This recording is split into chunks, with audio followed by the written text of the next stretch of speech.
Welcome to another Vixa Vaughn romance audiobook. We're excited to have you join us. Whether you're into second chance romance, enemies to lovers, fake marriage, or any other trope, Vixa Vaughn offers you the chance to escape into stories that will carry you away into heart-pounding romance and gripping characters. While we want to get you the full experience, some parts of this audiobook are abridged to stay abreast of YouTube's community guidelines. If you want the full experience, you can always head to Vixa Vaughn Romance and use code VIXA40 to get the unabridged version of this audiobook for 40% off. Now sit back and enjoy the show.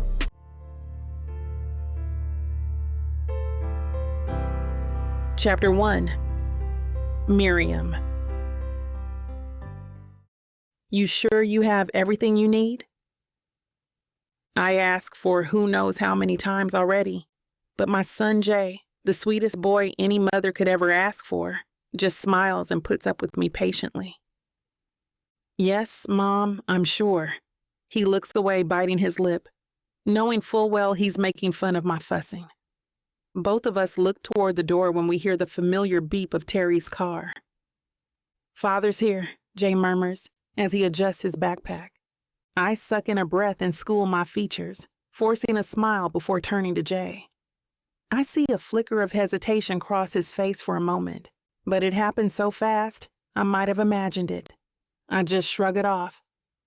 I open the door, refusing to look at the smug bastard, as I watch Jay get into the car. When our eyes meet, I smile and give him a wave, but before he can respond, the door closes and Terry Colton, my ex-boyfriend and Jay's father, comes into view. I frown at his rudeness, which then turns into a scowl as he gives me a smile. When he blows me a kiss while getting into his car and driving away, I swear I can feel my hackles rising. The nerve. With a shudder, I turn and trudge back into the house, trying to straighten a few things out before my own ride arrives. My story with Terry Colton is a closed book, ripped, burned, and buried, never to be opened or read again. Once upon a time, I fell in love, or thought I did, to the bastard. The fact that he left me when I was 6 months pregnant with Jay to marry his boss's daughter for money, who he then divorced soon after, is more than enough of a slap in the face to make my fantasies turn into reality pretty quickly. Recently, though, he's been trying to get closer to me again, subjecting me to the same charming treatment I once fell for. Fortunately, I'm not the same stupid girl who ate up those fake sweet nothings like candy. I do believe in second chances, but for Terry, I will happily make an exception. I can't believe the douchebag has the guts to try and get me back after leaving me and Jay in the lurch in the past. I don't even think he feels shame from what he's done. He's just so smug and confident I'll fall back into his arms. I want to gag. Hell will freeze over before that happens, I assure you. If he left me for money while carrying his child that easily, he can totally do it again with no difficulty. I won't spend my life waiting for him to drop me like a hot potato the moment another tramp with deep pockets comes along. Truth be told, I'm thankful he left me. It made me see what a spineless, worthless jerk he is. As much as I don't want to be associated with someone like Terry, I should put on my big girl panties and plaster on a brave face for Jay's sake. No matter how I detest being in the same place as Terry, he's still Jay's father. And I will endure everything for my son. Aside from Jay and sharing custody, I never want to have anything to do with Terry Colton, personal or otherwise. Another familiar beeping slams me back to the now, and while the first sent shivers down my spine, along with an urge to run for the hills, this particular beep soothes my frazzled nerves. With a big, genuine smile on my lips, I open the door and lock it before hurrying to get into Vic's car. So what's cooking good looking? He teases the moment I settle into my seat beside him, putting on my seatbelt. Between the two of us, you're the cook, not me. So I should be asking you that question. I smile and glance at his smiling face. Vic Andrews is my best friend, and it seems we've been together forever. At least that's what it feels like. We've known each other since we became our neighbors when I was 11 and he was 15. We've been best friends ever since, and I'm really grateful to have him in my life. He always had my back as we were growing up. He saved me from the bullies at school, and we helped each other with homework. He even took me to prom when I thought no one would ask me out. And, more importantly, he was with me when I got pregnant and Terry left me. He was by my side when I gave birth, and he never missed a day with me and Jay, even though we're adult enough to lead completely separate lives. He is my rock and my strength, and as much as I appreciate having him with us, I hope we aren't being a burden to him or slowing him down from getting on with his own life. He's very good looking, with his signature slicked back, undercut hairstyle, which I love messing up. That aquiline nose I've always envied. Hooded hazel eyes and expressive bushy brows that have always beckoned to countless women when we were growing up. His thin lips always quirk up into a smile and tantalize people. I shake my head at my observation. Bottom line is, I've made my peace regarding any love and romance in my life. I have Jay, and I'm content. Vic, on the other hand, he won't have any trouble finding someone to date, but I just fear that being around Jay and me so much will ruin his chances at love for himself. The thought of him moving on without us doesn't sit well with me, and a sour taste settles on my stomach. I blame it on the stress of having to face Terry so early in the morning. Hey, what's wrong? I startle from my musings and laugh nervously. Some trips down memory lane can lead to forks on the road, and I always wind up on the wrong path. It's Monday, I just say in explanation. Vic nods in understanding as he starts the car and begins to drive me to my small dance school. Other than Jay, my dance studio is my pride and joy. It serves as my outlet whenever Jay is away with his father. It helps with the loneliness and the emptiness whenever my son isn't around. Plus, it makes me happy giving my students the same outlet, relieving them from the stress of their everyday lives. It's actually just a few blocks away from home, and I don't mind walking, but Vic insists on picking me up and taking me there.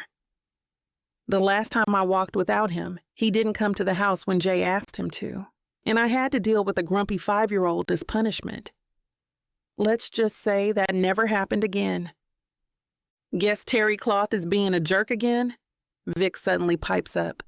At the mention of the nickname Vic baptized my ex, I choke on a laugh, and the feeling of safety and comfort washes over me again. Yeah, you should have seen how creepy he was acting. Can you imagine? After all he's done to me and Jay, he has the nerve to blow me a kiss?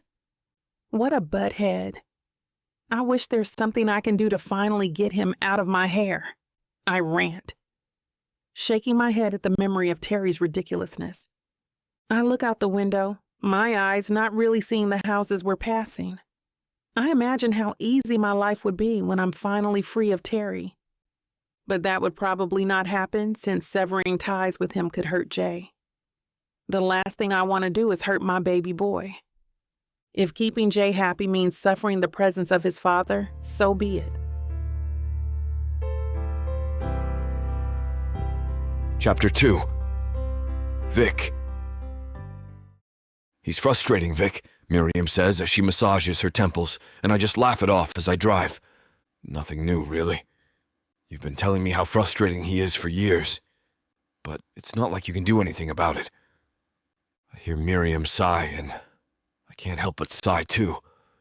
Hearing her talk about that man and how he bothers her annoys me, but I know this annoyance is rooted in my jealousy. I love Miriam. I've loved her for so long, but I've always kept it to myself. I know there's a possibility that telling her will take a toll on our friendship. The thing is, I don't want Terry to keep barging into Miriam's life acting as if nothing happened. If he wants to be a father to Jay, that's fine. What I hate is him trying to get back with Miriam. Miriam has told me that Terry appears at the dance school asking for her. Even when she has a class, Terry would knock on the rooms and disrupt the class, even when the guard explicitly tells him not to. Terry does what he wants, and I hate it. I hate him for almost everything. I hate how he left Miriam for another woman even though he knew that Miriam's pregnant. The thought of Terry makes my blood boil. I don't want Terry, or any other man at that, to intrude on Miriam's life. We've been friends for a long time, and I can't count the number of guys who have pursued her, but I've managed to chase them all away. Why don't you just file a restraining order against him? He's not just frustrating Miriam, he's also a jerk. Nobody who leaves their pregnant wife for another woman is a decent man. Miriam blows a breath out as if trying to compose herself. This is another thing I love about her. She's patient and calm. She doesn't go berserk if she knows there's a probable solution to her problems. There have been times that I've disliked it when she gets like this. I feel like she's bottling up her feelings, though I'm not entirely sure why. Sometimes I want her to get mad and release all her frustrations and grievances, so she sees I'm always here for her. I can't, Vic. Even though he's a jerk, he's a good father to Jay. I can't deny my son the love Terry gives him. What she says makes sense. I've grown fond of Jay, and I don't want to ruin the child's relationship with his father by keeping him away with a restraining order. When we arrive at the parking lot in front of Miriam's dance school, I take one swift look at Miriam and sigh in contentment. Her dimples give her smile extra pizzazz, and that's one of the reasons why I've fallen in love with her. Our prom night replays in my head. I remember being weirded out by all the lights and sparkly things around me because I wasn't used to seeing those. I just sat by myself while I waited for Miriam and busied myself looking around. I remember hating crowds that time. I wasn't used to being surrounded by people, even though their attention wasn't exactly on me. I remember thinking what a huge mistake I made going to prom. Or so I thought. My world spun when I caught a glimpse of a girl wearing a beautiful long dress entering the hall where the prom was taking place. I just couldn't look away. My eyes were glued to her. But when her eyes landed on mine, she smiled and beckoned me to come. I was by her side in seconds, and only then did I realize that the girl I'd been mesmerized with for the past few minutes was Miriam. I've loved her since then. I returned to reality with Miriam snapping her fingers in front of me. Hey, Earth to Vic! Miriam continues snapping her fingers even when I'm already holding her wrist away from me. I can't help but start laughing. Why are daydreaming? Is there a problem? I smile at her. Problem? No, there's nothing. I was just remembering something. Miriam chuckles before patting me on the shoulder and telling me I need to get enough sleep or I'll keep daydreaming, and we both laugh. We entered the school together, and as usual, we're greeted by the students who are an unsurprise to me, because they see me there every day. Good day, Mr. Andrews, Maria says before smiling at me. I pat her head and greet her a good morning. The other children greet me in the same way. Mr. Andrews, look at my new shoes. Mommy bought them for me, Leah says while pulling the hem of my shirt. That's really nice, Leah. It suits you well. Mr. Andrews, me too. Me too. My dad gave me this as a present, Christy says while pointing to her shoes. Wow, Christy, you'll surely dance well with those. All of them ask me if I think they dance well, and I'm so overwhelmed I just laugh out loud at how adorable they are. My reaction surprises them so much. They all stop and stare. Well, children, I believe that with Teacher Miriam as your teacher, all of you are going to dance like professionals. They all giggle. I keep on talking to the children until I feel a hand on my shoulder. Vic, it's almost 8 already. Oh, right. I lost track of the time. Miriam just laughs. I bid my farewells and go straight to my car. Not starting the engine right away. I stare at hands on the steering wheel. How I wish I can spend more time with her. I shrug. Well, a man can dream. Chapter 3. Miriam. I can't help but laugh at Vic's antics. I can only pity the poor woman he'll marry someday. If there's anyone who's forgetful enough to be late at his own wedding, it would be Vic. The rest of my students enter the room just as Vic leaves. They point and laugh at the funny man rushing, as if his life depends on it, and they greet me cheerfully as they arrive. I prepare my things as students continue to fill the room. Being around kids always makes me feel young. Their cheerfulness rubs off on me the longer I'm in their company. You can always expect them to be their genuine selves, and they won't expect you to be any more than an adult who gives them praise or ties their shoelace every once in a while. Perhaps I'm lucky too, since the parents who accompany their kids are always so supportive.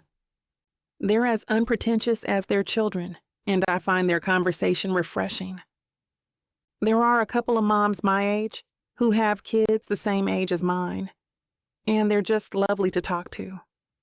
When I notice my students are already in their dancing attire, I clap my hands to signal that we're going to begin in a short while.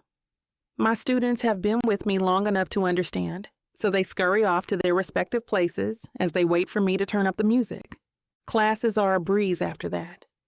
A wise man said, "Find a job you love, and you'll never have to work a day in your life."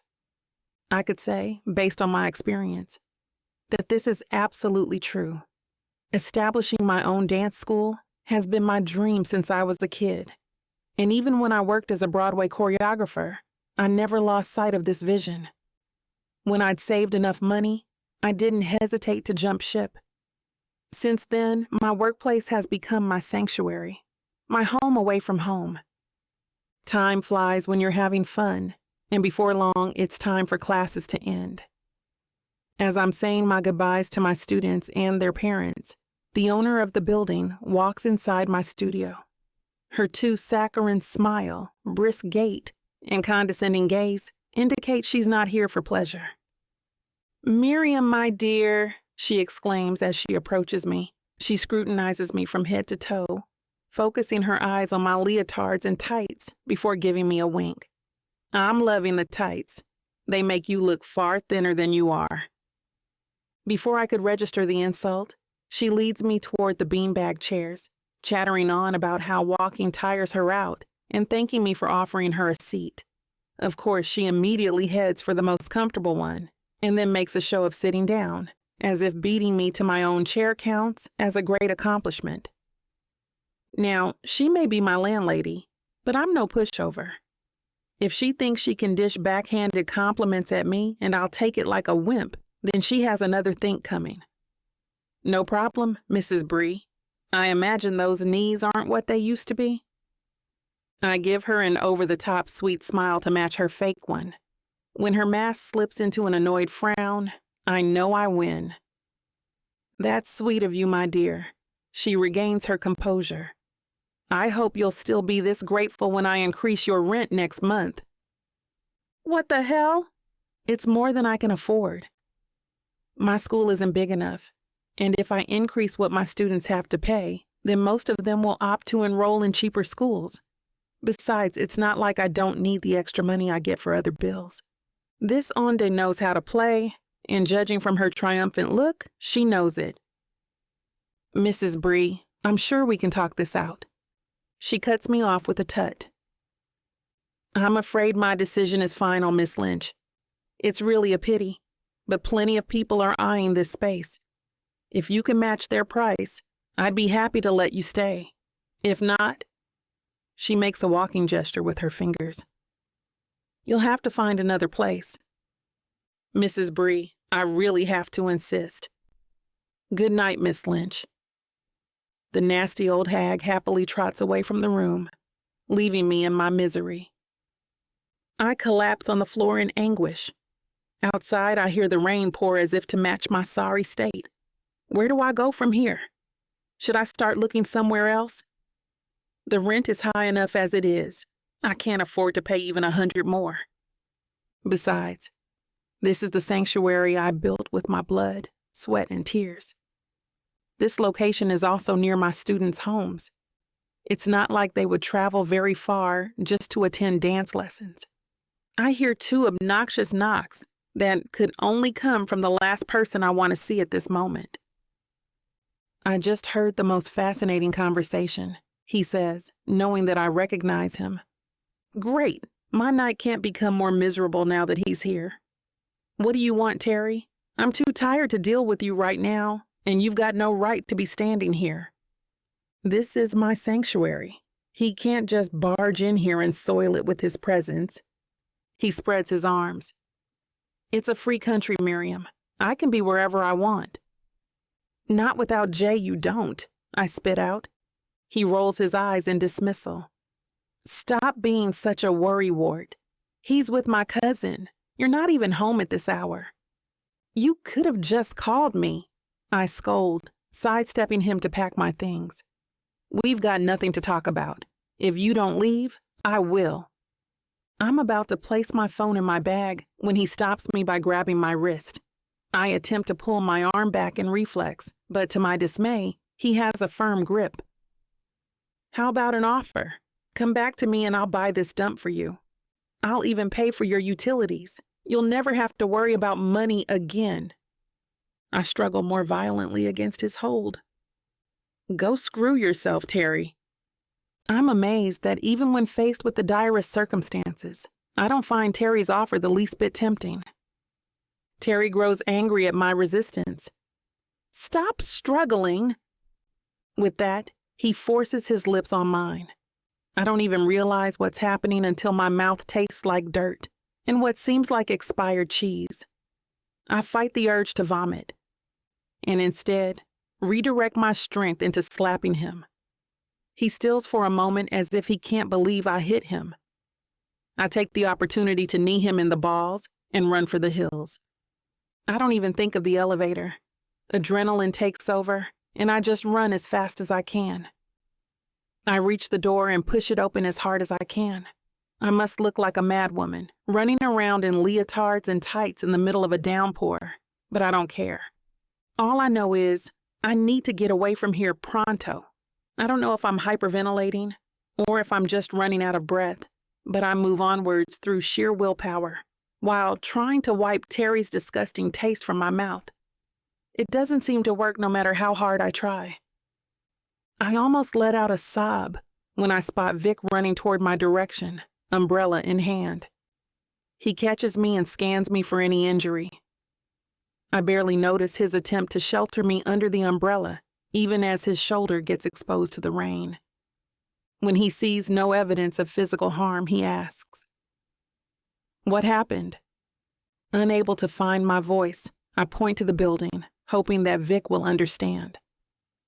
Vic notes my distress and, as usual, doesn't need any words to put two and two together. His expression darkens. "That son of a..." he growls, focusing on someone behind me. I turn to the direction he's looking at, and to my horror, Terry is walking out of the building and marching menacingly toward us. Chapter 4. Vic. I've known Miriam since high school. It takes a lot to spook such a headstrong and self-assured woman. So naturally, I assume this involves that jerk, Terry. Miriam just can't catch a break from this guy. The first punch I throw is the most satisfying. The sound of his bone cracking against my fist is just music to my ears. Terry Cloth tries to attack me back, screaming bloody murder. I try to dodge it, but my boxing reflexes are evidently rusty from years of being inactive at the sport. His fist lands on my shoulder. It barely hurt, but I'm determined to return the hit tenfold. It quickly escalates to a full-blown fistfight. I'm proud to say I'm able to land the final hit before we were broken up by the police Miriam called. Despite the state she was in earlier, she managed to compose herself enough to call the authorities. All was a blur after that. I'm not usually quick to anger, but Miriam is my berserk button, I guess. Miriam remains with me throughout our little visit to the police precinct. Although clearly shaken by recent events, she's putting up a brave face for both of us. "I'm suing that jerk," Terry Cloth threatens, his face bruised beyond recognition. "I'm going to call my lawyer right now and sue your tail off. I'm going to destroy you, Vicky." "Don't think I..." He makes an attempt to attack me, but Miriam steps in front of me defensively and harshly pokes a finger at Terry. "Shut up!" Miriam yells, losing her temper. "You think I'm not going to file a report on you either? You harassed me, you attacked my best friend." A shouting match ensues. Things turn from bad to worse, and the police intervene yet again. They move the conversation to a private area. Since my case is different, they tell me to cool down in a waiting area for Miriam and Terry to settle their dispute. Later, Miriam returns to my side. We sit together for a while, neither of us saying a word. And then she breaks the silence. "You look rough." I give her my brightest smile. "You should see the other guy." Miriam snorts at this and shakes her head at my antics. "I filed a restraining order against Terry," she blurts out. "It's been a long time coming. I can't let him hurt me anymore, but... Jay... Oh my God, I'm so selfish." I hush her and hold her shaking hand to calm her down. To my relief, she relaxes a bit.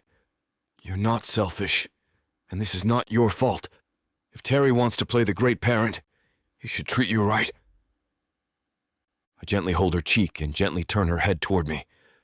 "Let's pick up Jay and go home." Miriam's voice grows uncertain. "What am I supposed to say, Vic? He's 5. It's not like he can understand." "Hey now, give the kid a little credit." I rub her knuckles gently. "I'll help you explain. Let's just wrap up here and go." He must be getting worried. When we arrive at the cousin's house, she doesn't say a word and all but throws Jay out. "Hire a nanny next time, you cheap punks!" she snarls. Miriam tries to get a word in, but she quickly slams the door on our faces. "Uncle Vic!" Jay exclaims. Knowing what comes next, I kneel down and turn my back to him. Jay immediately takes the opportunity to jump on my back. I catch him easily, but giving Jay a piggyback ride is becoming more difficult as he gets older. It seems like it was only yesterday when he weighed like nothing on my back. Now my spine is begging me to stop humoring Jay soon, or I'm going to end up in the hospital. "You're getting heavier, little guy," I joke. Jay ignores me and points an authoritative finger forward. "Giddy-ap, horsey, giddy-ap!" Our horseplay seems to snap Miriam out of her frustration with Terry's cousin, for she gifts me with a genuine laugh. I wink at her and run full speed toward the car. If my spine is the price I must pay for Jay's delighted shrieks and Miriam's gorgeous smile, then so be it. We drive by McDonald's because at 5 years old, Jay already knows how to flatter the driver. Miriam tuts disapprovingly at me, but she doesn't want to rain on Jay's parade at the moment. This doesn't mean she lets Jay stay up past his bedtime, though. Miriam can only delay the conversation for so long, but despite how hard it will be to tell a 5-year-old he won't be able to see his father for an unknown amount of time, she understands why it must be done. I'm here for moral support, so I sit down beside Miriam and attempt to put up a united front. "Baby, Father's not going to see you as often as before," Miriam explains. "Your father and I, we had a fight. Mom is trying to stay away, so we don't get angrier at each other. Just don't think for a moment that Father forgot about you. You'll always be his baby." Silence fills the room as Miriam struggles to find more words to explain the situation. Jay surprises us by shrugging indifferently in reply. "It's all right." Jay shrugs nonchalantly. "Father just leaves me at Grandma's anyway, and she bakes really smelly muffins. I'd rather be with you or Uncle Vic. At least he lets me be at night." I laugh at the cute pout on his face. "Hey kid, if you don't let me rest, I'm going to end up with a broken spine." Ignoring my protest, Jay visibly lights up. "Does this mean you're gonna buy me more Happy Meals, Uncle Vic?" The pure joy on his face is enough to make Miriam tear up a bit and hug her son. She ruffles his hair in affection. Jay tries to tickle her, but she playfully dodges his attempts. Watching them puts me at ease. I realize I want to remain with them for as long as they'll have me. There is no better place on earth than in the company of the two people I love the most. If I'm going to last, though, I need to start looking for a good orthopedic. Chapter 5. Vic. It's Sunday today, which means I don't have to go to work. I decide to go to Miriam's place to try and cheer both her and Jay up. Terry has been awful to her, and I want to help Miriam in any way I can, even if it's just lunch. Vic, what are you doing here? Miriam asks me when she opens the door. And what's that? Lunch, I reply, strolling into the house as if I live here. Jay? Uncle Vic! The child runs up to me and tackles me into a hug. Is that food? Why, yes, little man, it is. I scoop him up and carry him into the kitchen. Miriam follows me inside and joins us. Thank you, Vic, but you really didn't have to do this. I plop Jay down on his chair and begin to take out the food from their containers. It's my pleasure, Miriam. Don't worry about it.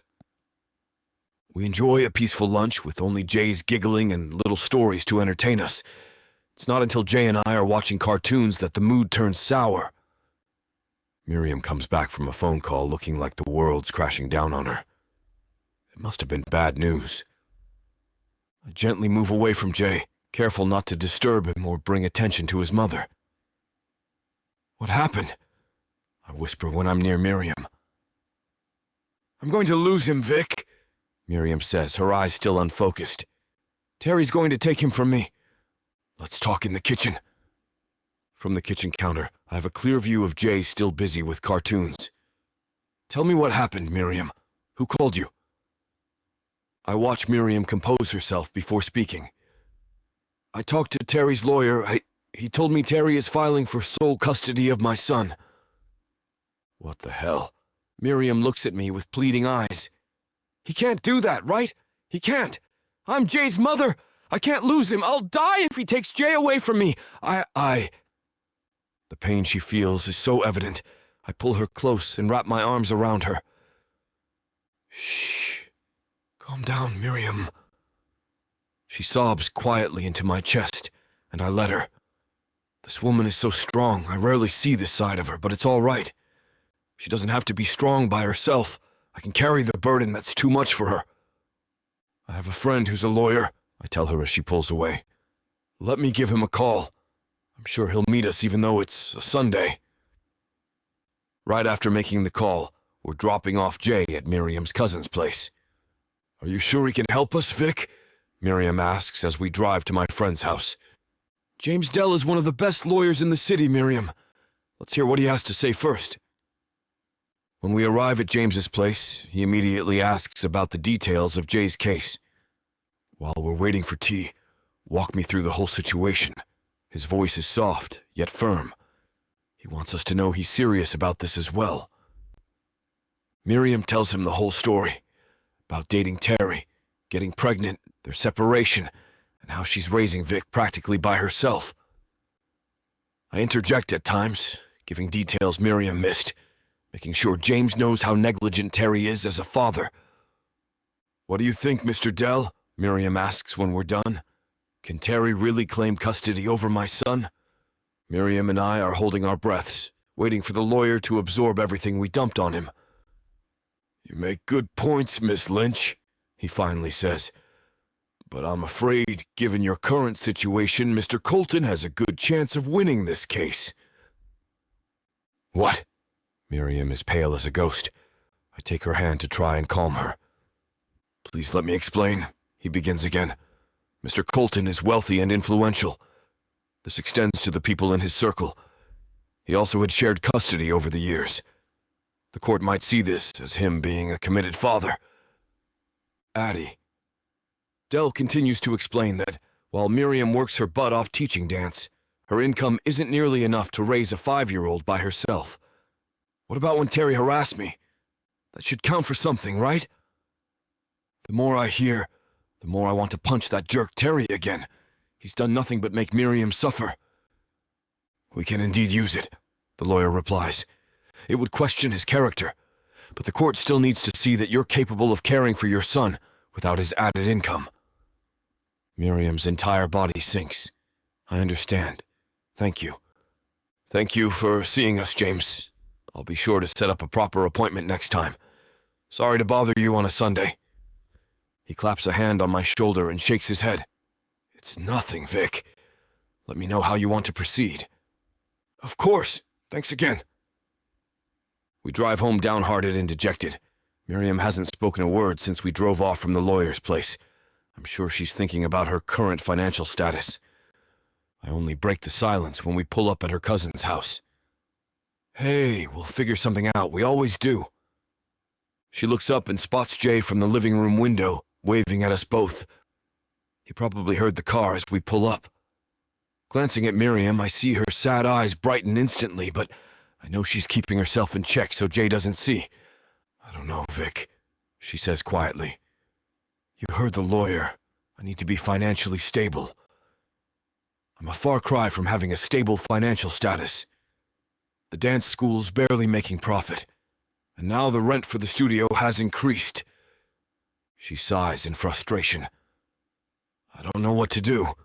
All I know is I don't want to lose Jay, but given where I'm at right now, my chances of keeping my son are slim to none. Chapter 6. Miriam. I shuffle toward the kitchen, open the cabinet overhead, and pull out some wine. With everything going on, I want to do what other people do when they're drowning in sorrow and hopelessness. Drink the problems away.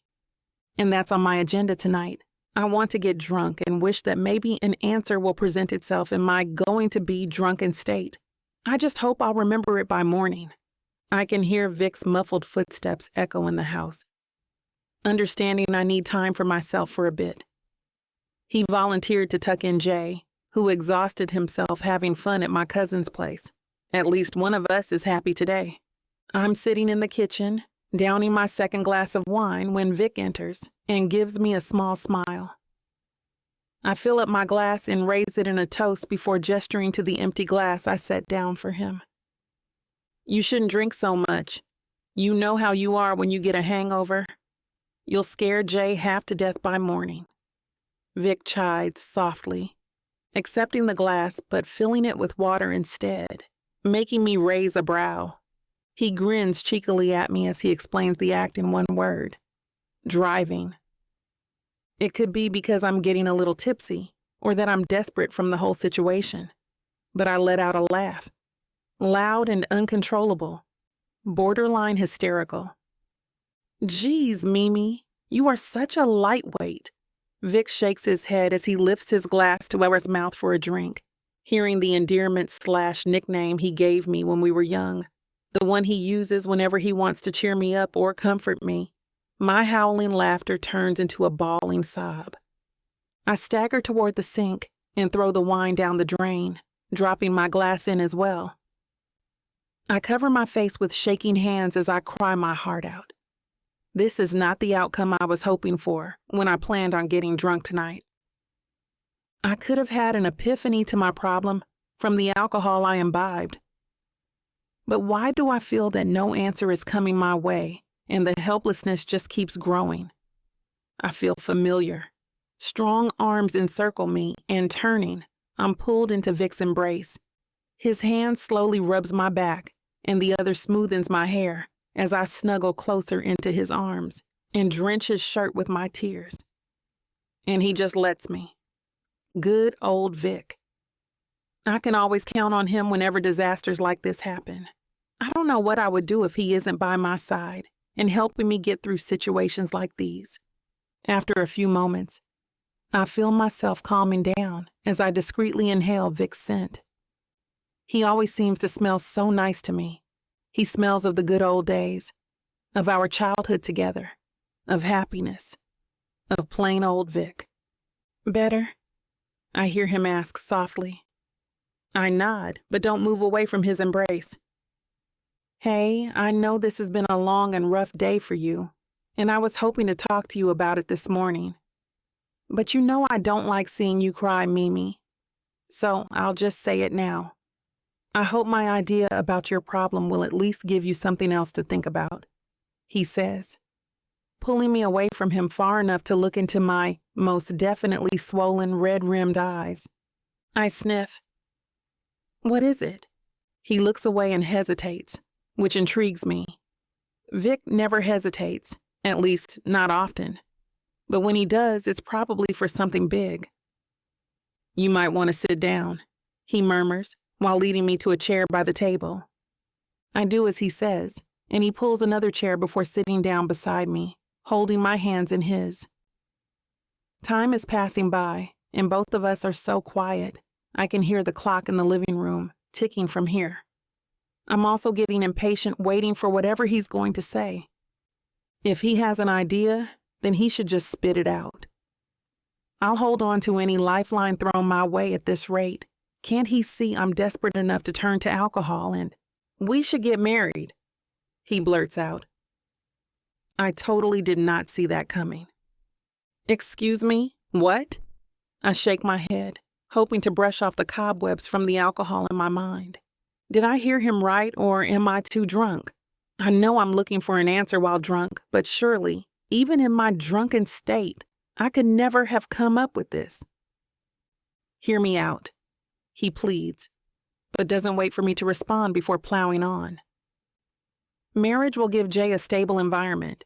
This will be a point for you in the court's book. And in case you forget, I'm an architect and am damn good and successful at my job.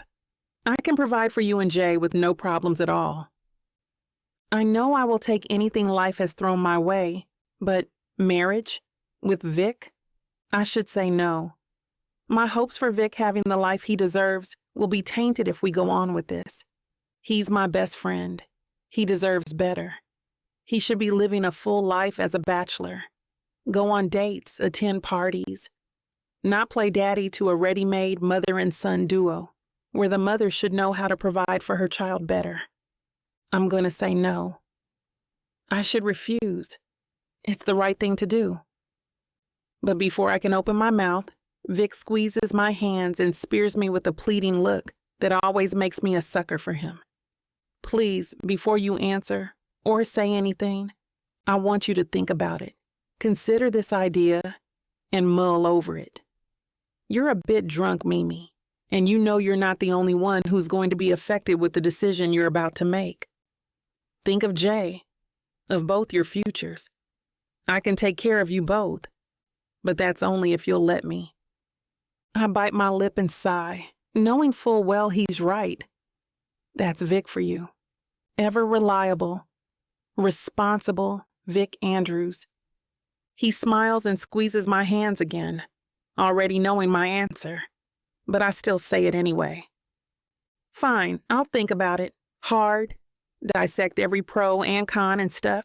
I huff. The leftover wine in my system is making me pissy. Grinning now, Vic stands up and kisses the top of my head.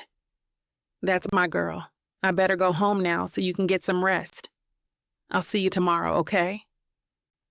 Okay, I whisper and nod, weakly giving Vic a wave goodbye as he leaves. I mindlessly clean up the glasses and the wine bottle, automatically shuffling up to my room and mechanically changing before lying down in bed. As the effects of the wine fade away, it makes me realize the comment I made about Vic's idea, dissecting the pros and cons, is true, because all throughout the night, I never got any sleep, the positives and negatives turning out to be a long list. Chapter 7. Vic. I dropped by Miriam's place early on a Monday morning to bring a new batch of fresh milk for Jay. It's a usual occurrence, as if I hadn't proposed marriage to my best friend. Unlike other times, however, Miriam answers before the third knock. I couldn't help a snark. That was fast. Were you waiting for the newspaper boy? She rolls her eyes in response, evidently not in the mood for jokes so early in the morning. I know what this is about. I sigh and head straight for the kitchen. This is about yesterday, isn't it? I ask, grabbing the things I need from her fridge to get breakfast started. When I said I want you to think about it, I mean, sit down and think things through one at a time. Miriam is ever the overthinker, so she's probably losing a lot of sleep thinking about my proposal. As much as I don't want her to be too troubled, I understand that this is a pressing matter you can't delay for long. I've thought about it, she began, leaning on the kitchen counter. What you said yesterday makes sense. It's a positive response, at least. I try to curb my excitement by trying to act as casual as I can while cutting onions. I can feel her eyes on me, but I try to direct my focus on my task, lest she sees how eager I am for her to get to the point. To reinforce how nonchalant I am about this whole thing, I joke, I always make sense. I'm serious here, Vic, listen to me. She walks over to my side and makes me face her. The eggs won't cook themselves, Miriam.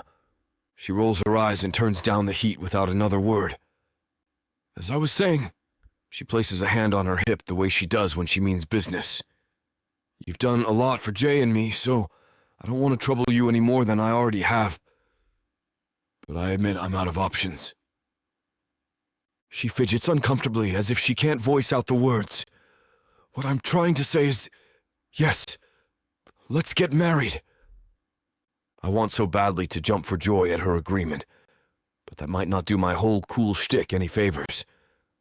I try not to imagine the possibilities that might open up with this development.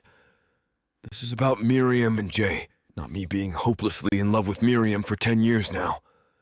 I'm not troubled by this one bit, you know that, I reassure her as I give her shoulder gentle, reassuring rubs.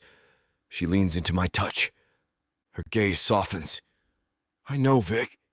That's just how you are, but I can't help but feel like I'm taking advantage of your generosity. She doesn't know that I feel exactly the same. I'm glad you let me help you. I give her a quick kiss on the forehead and quip. Tell you what, next time I'm in deep crap, I'm giving you permission to use desperate measures to bail me out. Miriam laughs and playfully swats my shoulder. Oh, I'm never going to get the chance to save you on a white horse. You're too responsible for that. I shrug and get the fire going to resume making breakfast. Miriam watches me perform wonders in her kitchen for a while, as she always does whenever I come over early in the morning. It doesn't strike me how domestic it feels until now. I definitely prefer a lively morning like this over having a dull breakfast with only a cup of coffee and the morning newspaper for company. As if to make my morning even better, Jay runs in the kitchen toward me. He clutches my knees excitedly. Uncle Vic's omelet. Miriam ushers Jay to the dining table. Why aren't you this excited when I cook you breakfast? Your cooking is as bad as Grandma sometimes, Mom, Jay jokes. Miriam mocks taking offense at this. She huffs and addresses Jay sternly. I'm not letting you off for that. As punishment, you're helping me set the table. It's not much of a punishment if Jay doesn't see it as one. When they're done setting the table, we have breakfast together. Although the conversation in the dinner table is lighthearted, it takes a serious tone when Miriam takes Jay's hand and clasps it firmly. Baby, Uncle Vic and I have something to tell you. Your Uncle Vic and I are getting married. She looks at me purposefully, urging me to back her up. I catch her signal and add, nothing needs to change, though. Even if I'm marrying your mom, I'm not going to replace your dad. Jay looks between the two of us blankly, as if he can't quite comprehend what's happening. Then finally, he lights up. Oh, the teacher told me that when two people really, really like each other, they get married. That must mean you both like each other. With the announcement of marriage hanging between us, denying we're anything more than friends suddenly becomes a bit awkward. I do my best to keep my face neutral to deliver what I always say in this situation. Of course, I like your mother. We've known each other since we were kids. I sneak a glance at Miriam's reaction, but she hurriedly avoids my gaze before I catch anything. More importantly, I say, I get to live here and give you all the piggyback rides you want. At the cost of my back. Jay grins widely and toothily before happily jumping on his seat. Do you mean it? Are you also going to give me Happy Meals whenever I want? Hey, Miriam protests. I hide my amusement by taking a sip of my coffee and shrug. Whatever you say, buddy. Despite my vague response, this excites Jay further. I can't believe Mom is marrying my favorite uncle. Sometimes I think Jay is too sly for his own good. You know what, kid? How about your favorite uncle grab you something yummy on your way to school? Miriam looks at me incredulously. But you're his only uncle. Still his favorite, I retort. Jay is laughing at our banter, and I relish the look of pure joy on his face. This little kid deserves better than to be used by his idiot father against his mom. Jay taps my hand, giving me an uncertain but shy smile. Can I have ice cream too, Daddy? It suddenly occurs to me that Jay always addresses Terry as father. To be called more intimately, despite us having no blood relation, makes me over the moon. Judging by Miriam's expression, she didn't expect something like this to happen either. But if this kid thinks he has me completely wrapped around his finger, he's got another think coming. I grasp his hand and sternly meet his expectant gaze. Only if you eat your broccoli. I hope you're enjoying this audiobook by Vic Savon. If you want to keep hearing more audiobooks, then please hit that subscribe button and like the video. It may seem insignificant, but the more people that subscribe, the easier it is to produce more audiobooks in the future. So please help us out and subscribe to our channel. Thank you for listening, and now back to your book.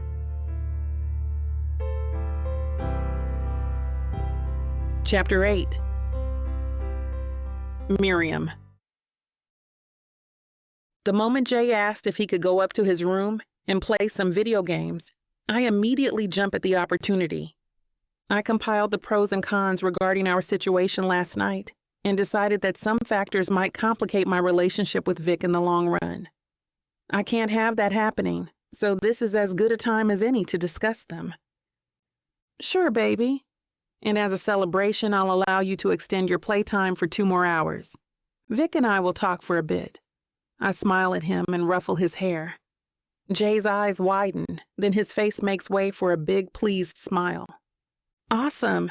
This is the best day ever. He rushes over and hugs me tight before doing the same with Vic. I'll be good. I'll totally leave you and Daddy alone to talk about stuff. With a wink, Jay leaves the room. By the way, Jay yells, I want a brother. A sister is okay too, I guess, but a brother is preferable. With those parting words, we hear his bedroom door slam shut. I just stand there gaping. Did my son just insinuate that Vic and I will be talking about that kind of stuff? I glance at Vic, who looks like he's trying hard not to laugh. He seems to have lost the battle, though, because he bursts out laughing. I smack his arm in warning, but it doesn't faze him, considering I'm also laughing with him. In that moment, my heart is torn. I'm happy to see Jay so happy with him, but it also hurts to know that one wrong move and the arrangement between us can come crumbling down, and Jay might become a casualty. With that sobering thought, I stop laughing. I have to set some ground rules with Vic for Jay's sake and a little bit for my own as well. I have to do this, and I can do it as long as we establish some kind of boundaries, right? Right? I clear my throat, hoping it'll also clear my head as I process what I'm about to say. I know I thought really hard about our circumstance last night, but I think I still need to plan this carefully. Lord knows I suffered a lot in the past from my compulsive behavior, and I don't want to add another regret to the pile. Do you want to talk in the kitchen? I can make us a little something to drink while we talk, Vic offers, and I could kiss him right then and there for his consideration. But oops, that's actually part of the no-no list we'll be discussing. Thanks, Vic, I reply instead. Comfortably sitting in the same place we were last night, a glass of Vic's mango shake in our hands, and a pitcher filled with the stuff in the fridge for Jay later. I guess it's time to start our discussion and get this over with. Vic, I really want to thank you for helping us out like this. My voice fades away, and I have to bolster my confidence to continue with a healthy gulp. Vic takes a sip of his drink, looking me directly in the eyes. I would never hesitate to lend a hand to you and Jay, Miriam. You know that. I melt at that, and a small, loving smile graces my lips. I know, Vic, but as much as I appreciate your help, we have to set some ground rules. I don't want for things to get weird between us when all this blows over. For a minute there, Vic looks like he's about to say something but decides against it, opting to nod in agreement instead. I'm a little curious as to what the reaction is about, but I continue. Might as well place all my cards on the table in one go. Okay, so no kissing, no touching, and most definitely no lovemaking. We can't do any of those. Agreed? I prattle in a rush, because I don't know if I can look you in the eye and see my old Vic again when we stop this charade. I want to add, but decide to leave that out. He's silent and still for a moment, save for a sip of his drink here and there, looking thoughtful and obviously mulling my rules over. That's Vic for you. Always inspecting every nook and cranny of any argument, plan, or project before making a decision. It's one of the reasons he became a successful and sought-after architect after all. He's my total opposite. I mean, I do think things through, just not as thoroughly, which is nice because I know whatever decision he makes it count. And I want it to count now that Jay's welfare is at stake. He nods again. I understand your concern, Miriam. However, I hold my breath as I wait. If we need to convince the court we are indeed going to provide a stable environment and lifestyle for Jay through marriage, we need to act the part. Otherwise, someone will call us out. Or worse, Terry will notice and ruin your chances in getting custody. I sigh and deflate in my seat. He's right as always. Of course I'm right. He chuckles. I didn't know I'd said the thought out loud. Fine, I concede, but we should keep it to a minimum. Agreed. Anything else? No, nothing else at the moment. Good. He flashes me a teasing grin. I guess it's safe to talk about how we're preparing our wedding then. Vic begins to talk about our wedding, the preparation, the guests, the venues, and whatnot. However, I think my mind stopped working the moment he said our wedding. I can feel my heart beating wildly in my chest. Wedding. I'm marrying Vic. I'm getting married to Vic Andrews. My mind hyperventilates at the thought of being Mrs. Andrews, but marrying Vic, my best friend, my rock and strength, sweet, reliable, good old Vic, makes me warm all over. I can practically already imagine my future with him and Jay. Somehow I know it will feel really good to be married to him. The thought feels so right, so perfect. I flinch when I feel droplets of cold water sprinkle my face. I see Vic pelting me with water from the outside of his cold glass. Stop. What the hell, Vic? I can't help but laugh while covering my face with my hands. He grins at me and stops. Oh, good. You're back on Earth. I was about to pour the shake on you to see if those aliens from space will finally release you from your trance. I scoop some water from my glass and throw some at him, which he dodges easily. Agile bastard. Oh, shut up. I'm listening now. Go on. This time, I welcome the conversation because I don't trust my thoughts not to go back into that dangerous way of thinking regarding my best friend. Nope. Not going there anytime soon. Chapter 9. Vic. My heart keeps its erratic pace as Miriam and I discuss our wedding plans. However, I may have to insist that she leave most of the work to me.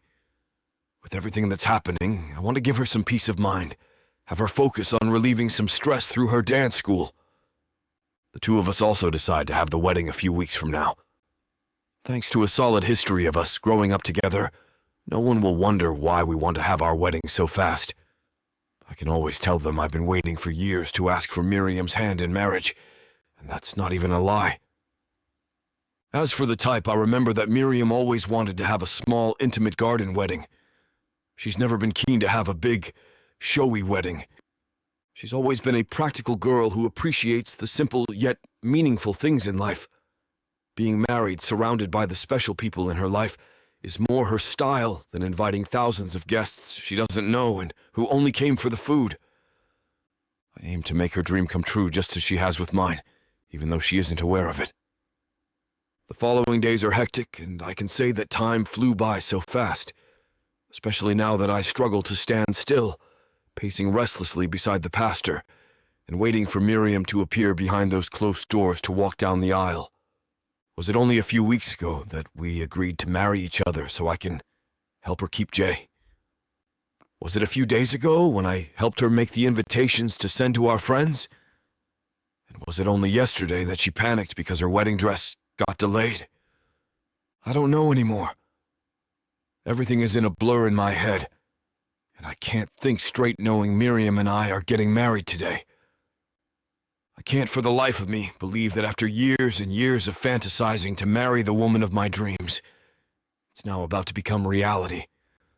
Sure, there are a few snags like how she's supposed to love me back, but that can easily be remedied.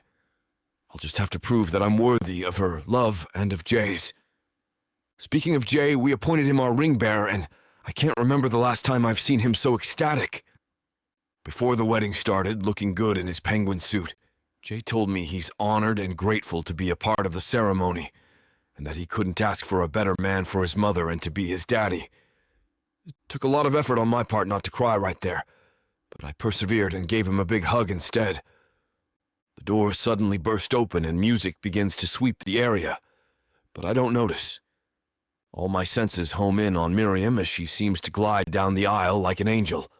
She takes my breath away in her white, simple yet form-fitting off-shoulder dress, emphasizing the slim and athletic figure that always visits me in my dreams.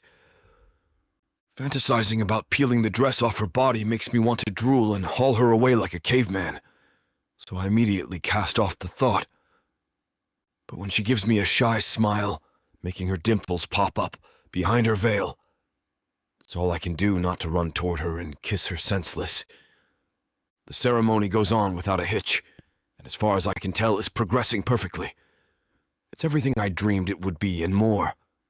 I just hope Miriam feels the same way. When it's time to say our vows, I steel myself to do something unexpected. Mimi, I add after finishing the traditional vows, my voice already hoarse with emotion, and I have to clear my throat nervously. Mimi, we've known each other since forever. You are my best friend, my confidant, my partner in crime, and I will endeavor to be those to you and more throughout the years. My hands begin to sweat again, and I swear I can feel more forming on my temples, but I bravely plow on. You have a heart of gold, Mimi, and I'm very lucky to be one of those who gets to bask in your light. You are beautiful inside and out, and it shows in what a wonderful boy Jay is growing up to be. I love how you give 100% in everything you do, and I will do my very best to give my 100% to you and Jay. I know my voice is cracking in some places in my speech, but I managed to finish it with, I may have known you forever, but there's nothing I would love more than devoting the rest of my forever to you and our son Jay. When it was her turn to say the traditional vows, she could barely say her words, stuttering and stumbling on some of them. I hope it's because she can feel my sincere love for her from the vow I just made, or see it reflected from my eyes. However, aside from her loss for words, I'm not sure how she feels exactly, since she's always been better at hiding her feelings than I was. When the pastor pronounces us man and wife, I lift up Miriam's veil and, with my heart trying to jump out of my chest, I bend down to plant a chaste kiss on her lips. Not what I want to do, but it's what I have to do, at least for now. I need to make peace with that fact. And that's that. I'm married to Miriam Andrews. The woman I've loved for years is finally mine. The realization sinks in, and everything becomes a blur. My mind is still trying to come to terms with having her as my wife. Thankfully, my body automatically knows what to do, seamlessly going with the flow, greeting the guests, taking pictures, and all that jazz. By the time my mind finally believes that Miriam is my wife, I find myself in the reception with Miriam beside me and Jay chattering in front of us. The time to cut the cake is drawing near, and I hear some commotion by the entrance. "You bastard!" a voice yells, and my insides instantly turn cold. Terry Colton. "She's mine! You're going to regret taking her away from me, Andrews!" I feel Miriam clutch my arm. I turn to see her big brown eyes fill with worry. I look around, and thankfully most people are too busy, and the place is noisy enough for Terry's uproar to be noticeable. I give her a comforting smile, removing her hand and lifting it to my lips for a soft kiss. I'll take care of this. You better get Jay away from here, so he won't see Terry being a jerk, I order softly. To my relief, she nods and hurries discreetly toward an oblivious Jay, herding him away as I stride toward the entrance of the reception hall. I hold back a smirk as I watch Terry struggle from Max and Elliot's holds. Miriam and I consider them our dearest friends, and since they're built like football players, Terry Cloth doesn't stand a chance. I grimace as I take in his form. His eyes are bloodshot, his hair is disheveled, his clothes are full of wrinkles, and he looks like he needs a good wash ASAP.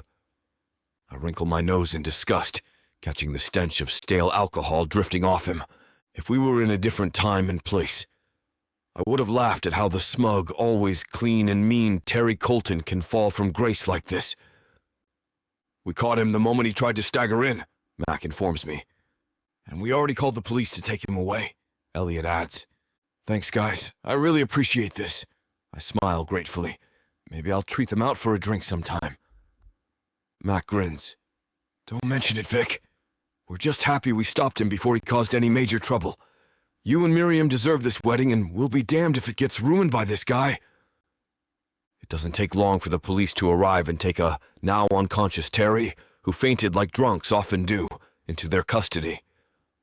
Mac, Elliot, and I stick around for a few minutes to answer some questions before we head back inside. Aside from Miriam and a few people who noticed the commotion, the party resumed like nothing happened. Jay, especially, remains oblivious, jumping up and down, and more than ready to get on with the cake cutting. That's what matters to me. I glance at Miriam to see that she too is looking more relieved to know Jay didn't have a clue his father caused a scene on our wedding day. With what I consider mission accomplished, I grab Miriam's hand with mine, and we prepare to cut the cake together. After feeding each other, I suddenly brush an icing-covered finger across Miriam's nose, making her gasp in outrage and causing Jay to howl with laughter. But that was before he receives his own icing on the cheek from his mother. Then pandemonium ensues, the room filling with laughter and more icing. This is a very special day, and I refuse to let Terry's presence ruin it for me, for Miriam and for Jay. I'll keep them happy and protected even if it's the last thing I do. Chapter 10. Miriam. We head home late in the evening. Jay passes out almost immediately, and his snores fill the otherwise silent car ride. Vic seems comfortable with the silence. He looks relaxed as he drives us back to our home. I can't say the same goes for me. I tend to think a lot when I'm not talking, and right now there's a lot to ponder. The nature of my relationship with Vic tops them all. Don't get me wrong, Vic is objectively very attractive. It's just that I've never been physically attracted to him. I mean, sure, he's got that strict hot math professor look when he's wearing glasses, and his smiles can be particularly tantalizing, but our relationship has always been completely platonic. Even though we agreed that basically nothing's going to change except our marital status, and being physical is allowed only when needed, it's like the wedding experience has my mind tiptoeing near dangerous territory. The wedding night, for example. I barely register that we're home until Vic nudges me and points at Jay's sleeping form. Look at the little guy, sleeping like a log. Vic chuckles fondly and gives me a teasing grin. You sleep like that when you're tired from dance classes too, by the way. Jay has one leg hanging off the seat and is snoring with his mouth open. Upon further inspection, I can even see a hint of drool. I suddenly feel self-conscious, which is weird because I've never felt that way in front of Vic. He's seen me all sweaty and smelly whenever he drives me home from classes, and we would joke about it with no judgment. And yet, here I am, worrying that Vic might be laughing at me for drooling in my sleep. Despite my inner turmoil, Vic appears unrattled. When I'm unresponsive to his joke, He gives me a strange look, but ultimately decides not to voice his thoughts about it. He gets out of the car and carries Jay inside, musing loudly how Jay is getting heavier to carry now. He talks all the way to Jay's room about nothing in particular. Like me, he's probably avoiding the topic of what we're going to do on our wedding night. I think I'll stay with Jay for tonight, I tell him as we approach Jay's room. That's probably a good idea. I'll just go to sleep in my room, he replies, carefully placing Jay on his bed. I remain sitting in Jay's bed long after Vic leaves, not feeling sleepy. I'm exhausted, yes, but my thoughts are whirling so much that even if I lay down, I know I'll end up staring at the ceiling until morning. There's only one solution to all this: wine. After I tuck Jay in, I'd open the door the same time Vic does, and we end up staring awkwardly at each other. Finally, Vic gives me an understanding smile. Can't sleep? He asks. Nope. I'm getting myself a bottle of wine. Want to join me and get sloshed? He offers with a wry grin. This has always been our routine when we have trouble sleeping. My low alcohol tolerance only allows me to drink wine during our sessions, so we're both sober enough to at least have a conversation and then walk to our respective rooms when we finally feel drowsy. This time, though, I hesitate to take him up on his offer. I don't think lowering my inhibitions while I'm having less than platonic thoughts about my best friend for years is a good idea, but I'm in dire need of a nightcap right now. Okay. I grab the glasses while Vic searches for a good bottle. We settle on the red wine we bought a couple of months ago. Okay, one glass, and I'm out. I instruct Vic as he pours wine for both of us. He complies with my request, and then fills a generous serving for himself. Perhaps he isn't as unflappable as I thought. Suit yourself, he shrugs indifferently, before downing his whole glass in one go. When I raise an eyebrow at that, he rolls his eyes. We really had a long day. The wedding is fun and all, but really exhausting. Sleep should come easier if you're that tired. I have a lot to think about.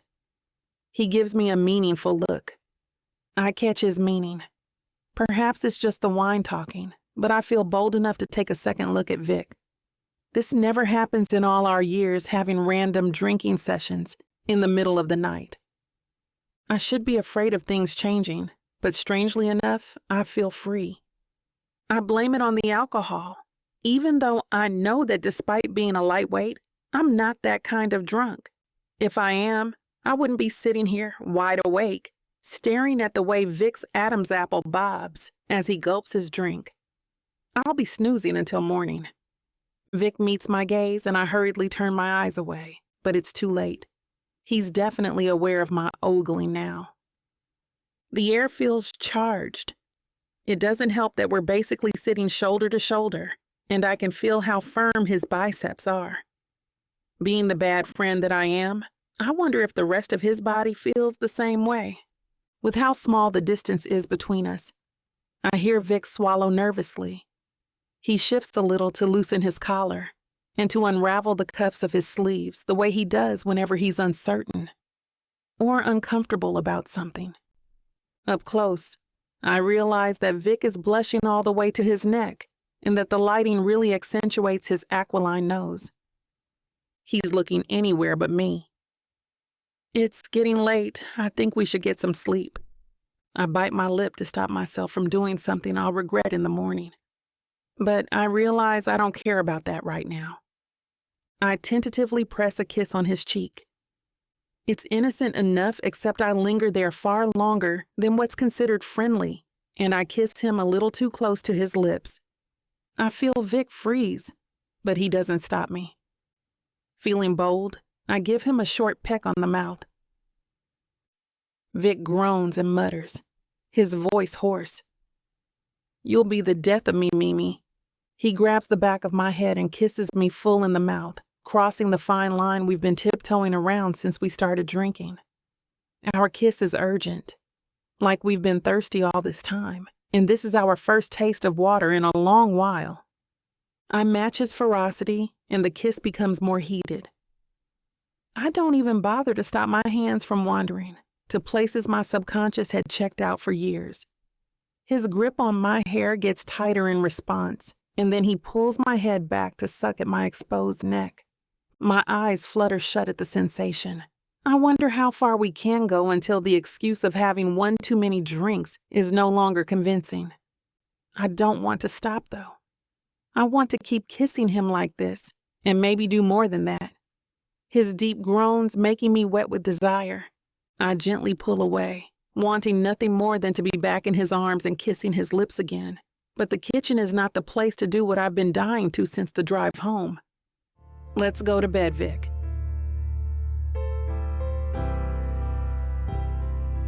Chapter 11. Vic. Miriam locks her legs around my waist as I pin her against the wall, making sure it doesn't make much of a sound, mindful of waking Jay up.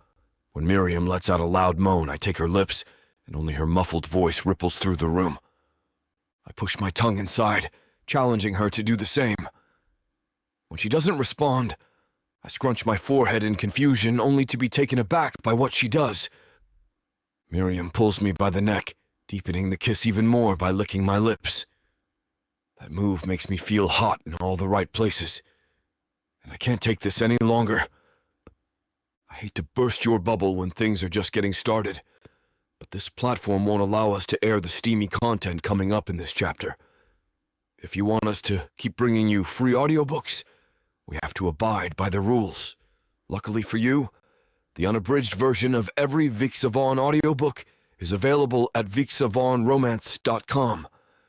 And with promo code VIXA40, you can get 40% off any digital product. Let's get back to the story. Chapter 12. Miriam. The sunlight streaming through the half-open curtains wakes me up. Sunlight? I think to myself. My room doesn't have any windows next to the bed. My eyes adjust to the light as I rub the sleep out of my eyes. As my brain slowly wakes, flashbacks from what happened last night come flooding in. Right. I'm married. That shouldn't have been an afterthought, especially with Vic's face centimeters away from my own. Our limbs entwined. I feel so light. Waking up in Vic's arms, I first thought I'd find it weird, but I don't. It feels so familiar, like home. How long are you going to stare at me for? Startled, I push myself away from him. You're awake? Chuckling, Vic grabs my hand and pulls me back toward him, squeezing me tighter in the process. Good morning, Miriam.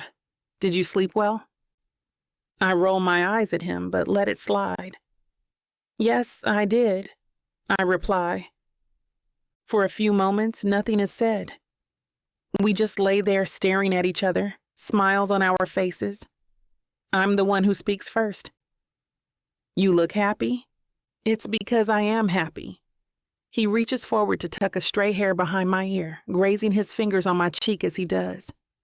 Warmth floods through me. I'm suddenly aware of every part of him that's touching me. Suddenly, he's leaning forward and I'm doing the same. So am I. Just as his lips graze mine, both our heads whip to the jiggling doorknob. We forgot to lock the door.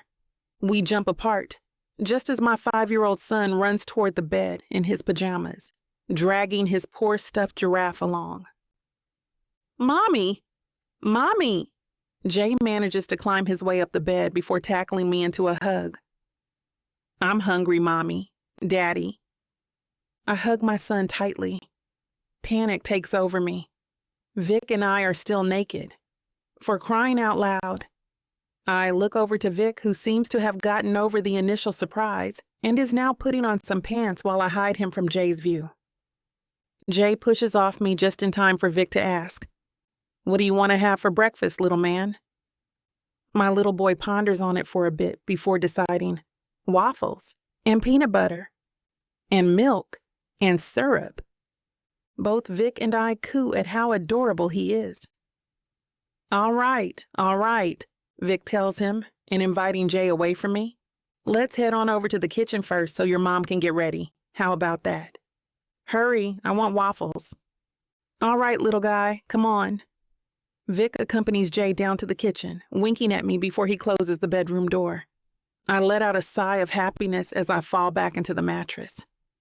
Now that Vic and I are married, I can't help but think about how perfect he is with Jay and how he's family now. Not just to Jay, but to me as well. I come down not 15 minutes later, and I hear chaos from the kitchen.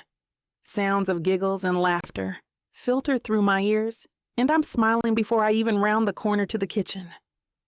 Hey, what's going on here? I ask, both of them looking at me with guilty expressions on their faces.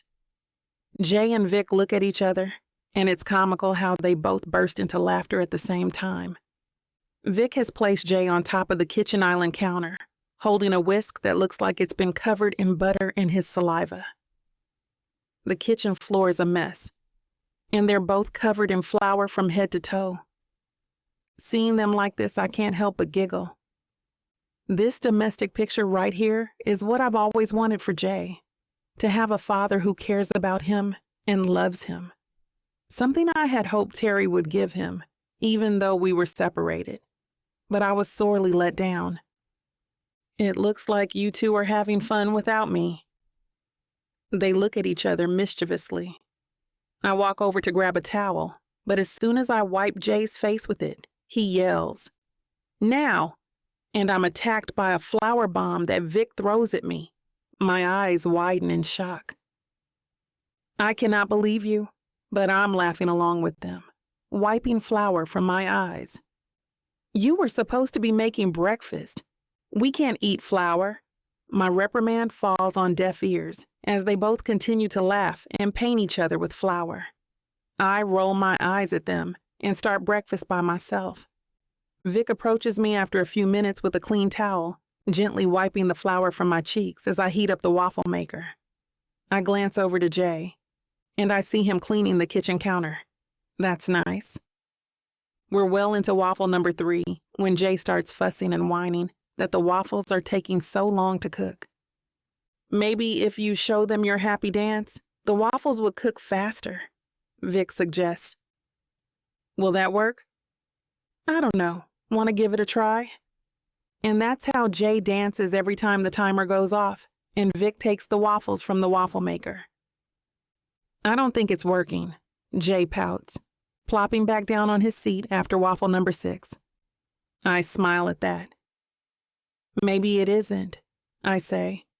But you didn't get bored waiting, right? His face lights up at that. And we're done, Jay. Let's eat. Vic invites and Jay cheers, once again wiggling his little hands and butt doing a happy dance. Seeing Jay happy makes me happy, and I'm only realizing now how vital Vic is to his happiness. He's always talkative and chirpy when Vic's around. I can't help but compare how he is when he comes back from a night at Terry's. He always looks excited to come home, and I just brushed it off as him liking me more than he likes his father. I never thought it could be something more. Someone more. What are you thinking about? I look up from my waffles to see Vic staring at me. Nothing. I'm just happy. Vic smiles. He reaches for my hand and takes it in his. I'm happy too. Me too, Jay quips as well, and everything's perfect.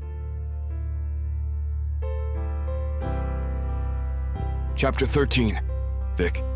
We arrive at Miriam's dance studio just in time before the students come filtering in, some accompanied by their parents, greeting their teacher, "Good afternoon." Their cheery faces remind me of Jay's, who we just dropped off at his preschool after we had lunch together at a nearby restaurant. I escort Miriam up to the dance studio entrance, and just as I was about to say goodbye, my phone rings unexpectedly. "Vic here. What's up?" I greet my friend Robbie, who works at the precinct. I'm hoping it isn't anything serious, but I have a feeling things aren't looking too well. Something terrible happened. Mr. Colton broke out of his holding cell. "Are you serious? How can this happen?" I glance over at Miriam, and she has a worried look on her face. "Is everything okay?" she whispers so as to not disturb my call. I gently shake my head and listen to Robbie on the other end of the line. "We're still investigating how he managed to do it. Is your wife with you?" "Yeah, she's right here." I take Miriam's hand. "That's good. I'll let you know if we learn anything new. Hang tight." I thank him and hang up to console Miriam, who's starting to worry. "Bad news. Terry escaped from his holding cell." "What? How? When did this happen? We need to get Jay." "Calm down. The police are investigating and are looking for him as we speak." I place my hands on each side of her face to make her look at me. "Everything's going to be all right. I promise." I'll wait for her to nod before I continue. "Okay, I need you to go inside and excuse yourself for the rest of the day. One of your teachers should be able to handle one afternoon alone." Her eyes shine with focus, and she nods at my command. "Yes, of course." I leave to bring the car around, dialing Jay's preschool while I do so. I inform her that we're going to pick up Jay because of a family emergency. "We will be there in 15 minutes. Please don't leave him alone." "Thank you for your understanding." Miriam is silent the whole ride over, thinking hard about something. We're almost to the preschool when she turns in her seat to face me. "I think there's something wrong with Terry." I raise an eyebrow at her statement. "He broke out of police custody. Something's definitely wrong with him." Miriam shakes her head in frustration. "No, I mean, something's really wrong with him. First, he ignores the restraining order and comes to the wedding. And now, escaping police custody? I don't know, it doesn't seem like him at all." I wonder about that too. Drugs have crossed my mind, but I brush it off to think about later. Jay is our priority right now. Terry might do something rash and come for the child. From the corner of my eye, I see Miriam wringing her hands in worry. I reach over and hold her hand in mine. "Jay is safe. I was on the phone with his teacher a few minutes ago. He knows we're coming to get him." "Thank you, Vic." We pick up Jay just as he's about to start another class. Miriam talks quietly to him while I thank his teacher and apologize for the hassle. I give her a brief explanation and she understands, even allowing Jay some time off from school. I thank her again and we make our way back home. Miriam sits Jay down on the living room couch as soon as we get home. "Honey, there's something we need to talk about." I shoot Robbie a quick message as she does. Miriam and I are at home with Jay. "Call me when you get this." "I think there's something wrong with him too, Mommy," Jay replies, voice a bit muffled. "Always left me alone. I don't like it. It makes me sad." Approaching them both, I meet Jay's eyes. I sit down beside him and, surprisingly, he climbs on my lap seeking comfort. "I like Daddy Vic more than him, Mommy." I hug Jay close to me. He endured all this without telling Miriam. I can see the guilt on Miriam's face. She'd been sending Jay to Terry thinking he'd be a good father, but apparently it was just a facade. He'd been an irresponsible jerk all this time. I understand her guilt, and I carry it too. I've always treated Jay like he's my own son. I won't allow Terry to terrorize him anymore. Terry might have made him feel unwanted, but I'll fix that. There's only so much emotional strain a child of 5 can take. You're my son, Jay. I won't let anything like that happen to you ever again, okay? I pull away for a second to look at him. Promise you'll always tell me if I'm doing something you don't like, all right? I want to be a good father to you. I promise. I melt at the gesture. This kid trusts me more than his biological father. I swear I won't break that trust. Jay falls asleep quickly after he's had his snack. Talking about Terry must have drained him. Miriam tucks him into bed while I talk to the police. Robbie, do you have anything yet? Yeah, a couple of people have seen him near Miriam's dance school. It's a good thing you guys went home. Does that mean he's really seeking Miriam out? It's not safe for her anymore. I'll ask Miriam and Jay to stay at home for the time being, I tell him. Better safe than sorry. Would it be possible to ask for police protection until Terry's caught? Yeah, man, of course, I'm already doing the paperwork. You don't have to ask. That relieves some of my worries. I can go to work and also help the police with the investigation when I know they're safe. I got you, Vic. Hang tight.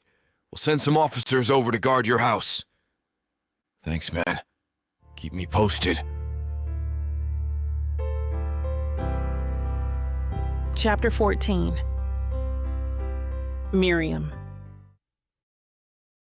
The moment I open my eyes the next morning, I instantly feel unwell. That and something's off today. The uncertainty and the paranoia are stressing me out. But I don't want to make Vic and Jay worry about me on top of everything else. So I'll try and get a grip.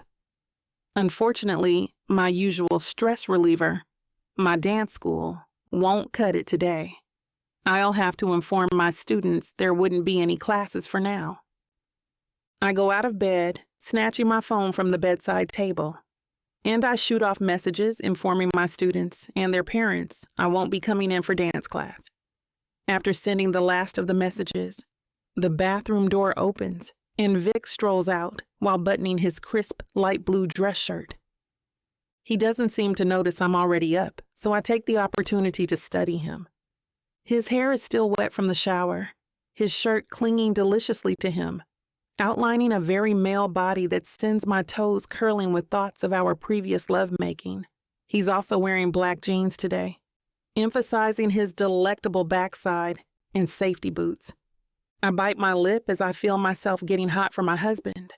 I chuckle inwardly at the thought.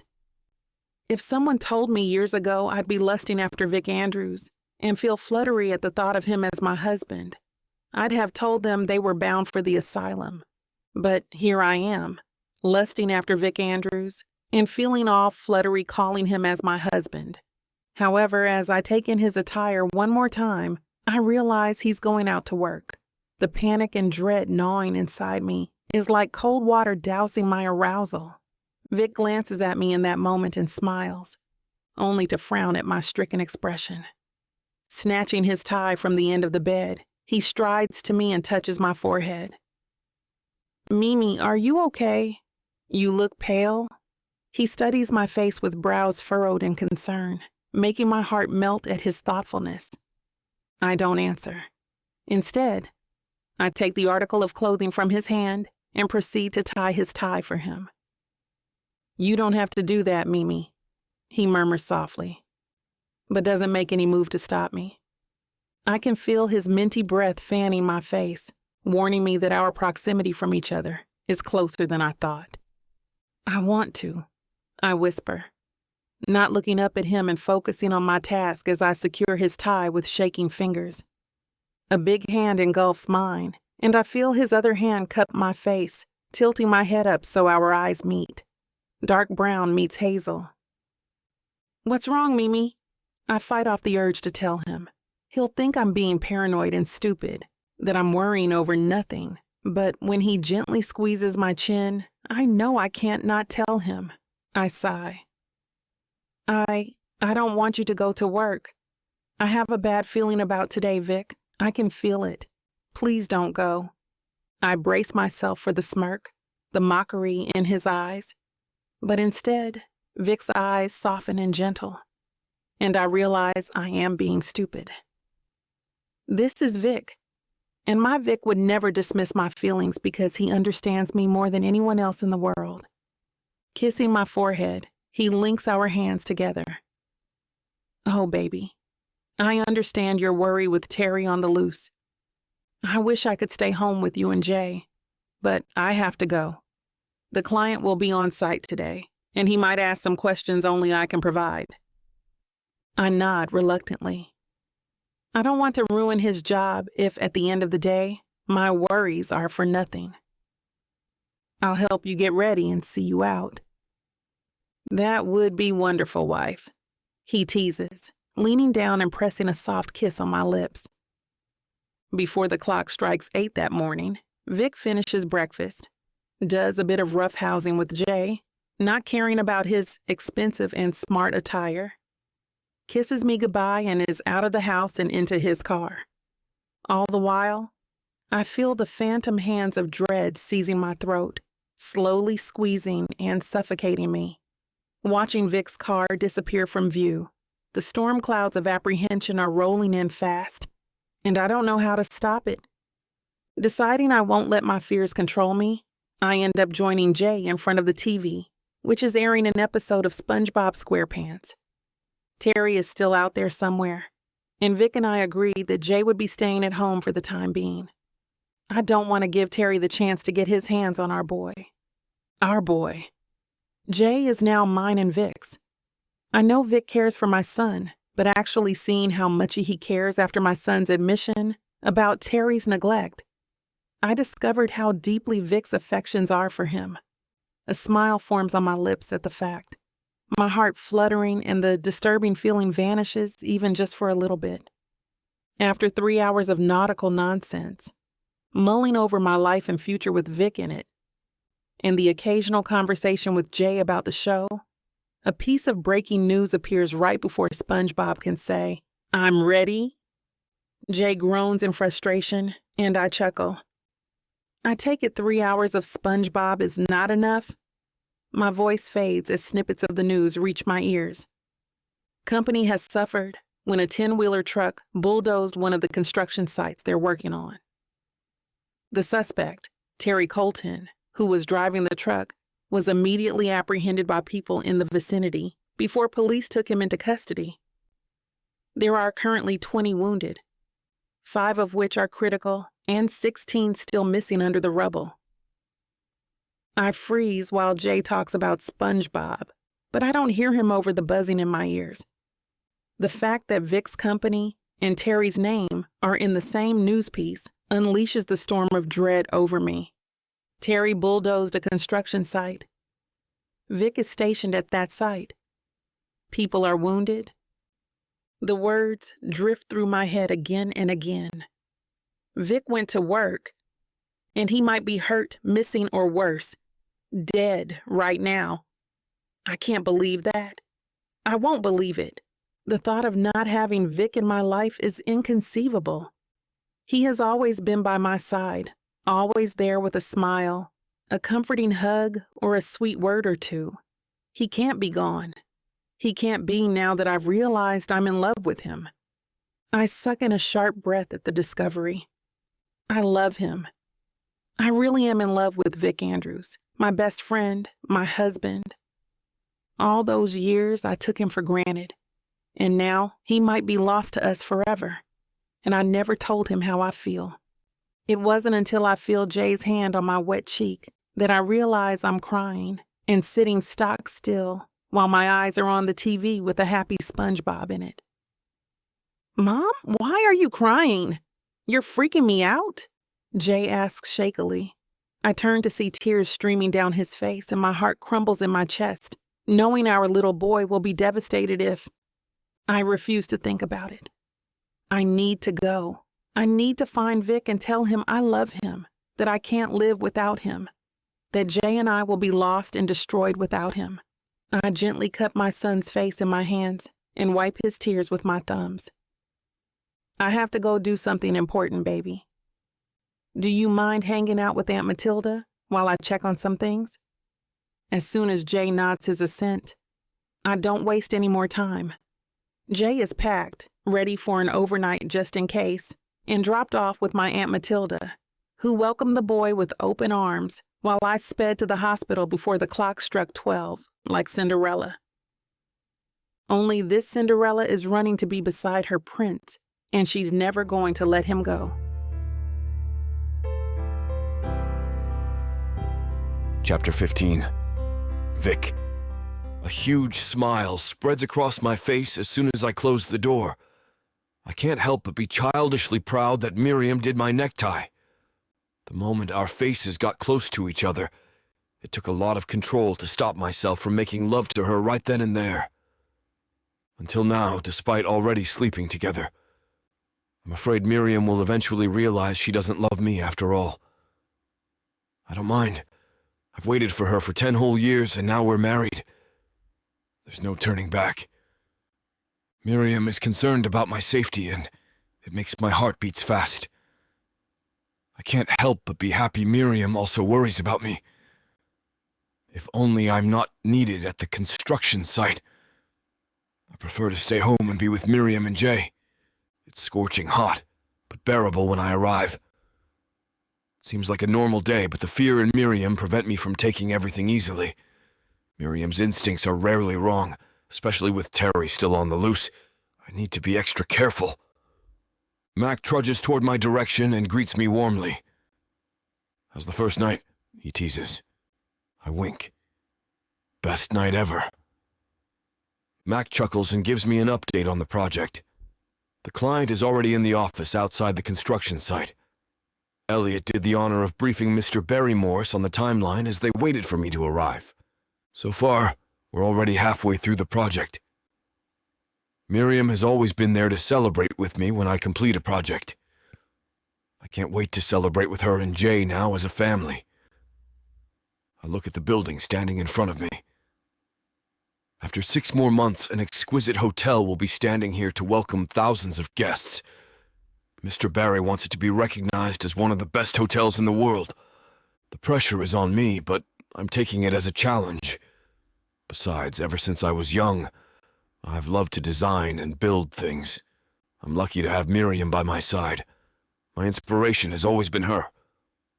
We're having our final discussion on the designs for each floor when I hear shouts and crashing sounds from the construction site. There's no way accidents happen unless someone intentionally does it. Since I started in the construction business, everyone's safety has been a priority.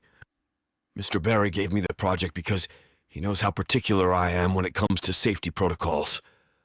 I ask Elliot to stay with Mr. Barry as Mac and I hurriedly rush to the site. A 10-wheeler truck is running crazily and hits the facade of the right-wing building. The driver soon loses control and smashes into the wall next to it. The truck stands motionlessly, smoke billowing from the engine, followed by a deafening silence.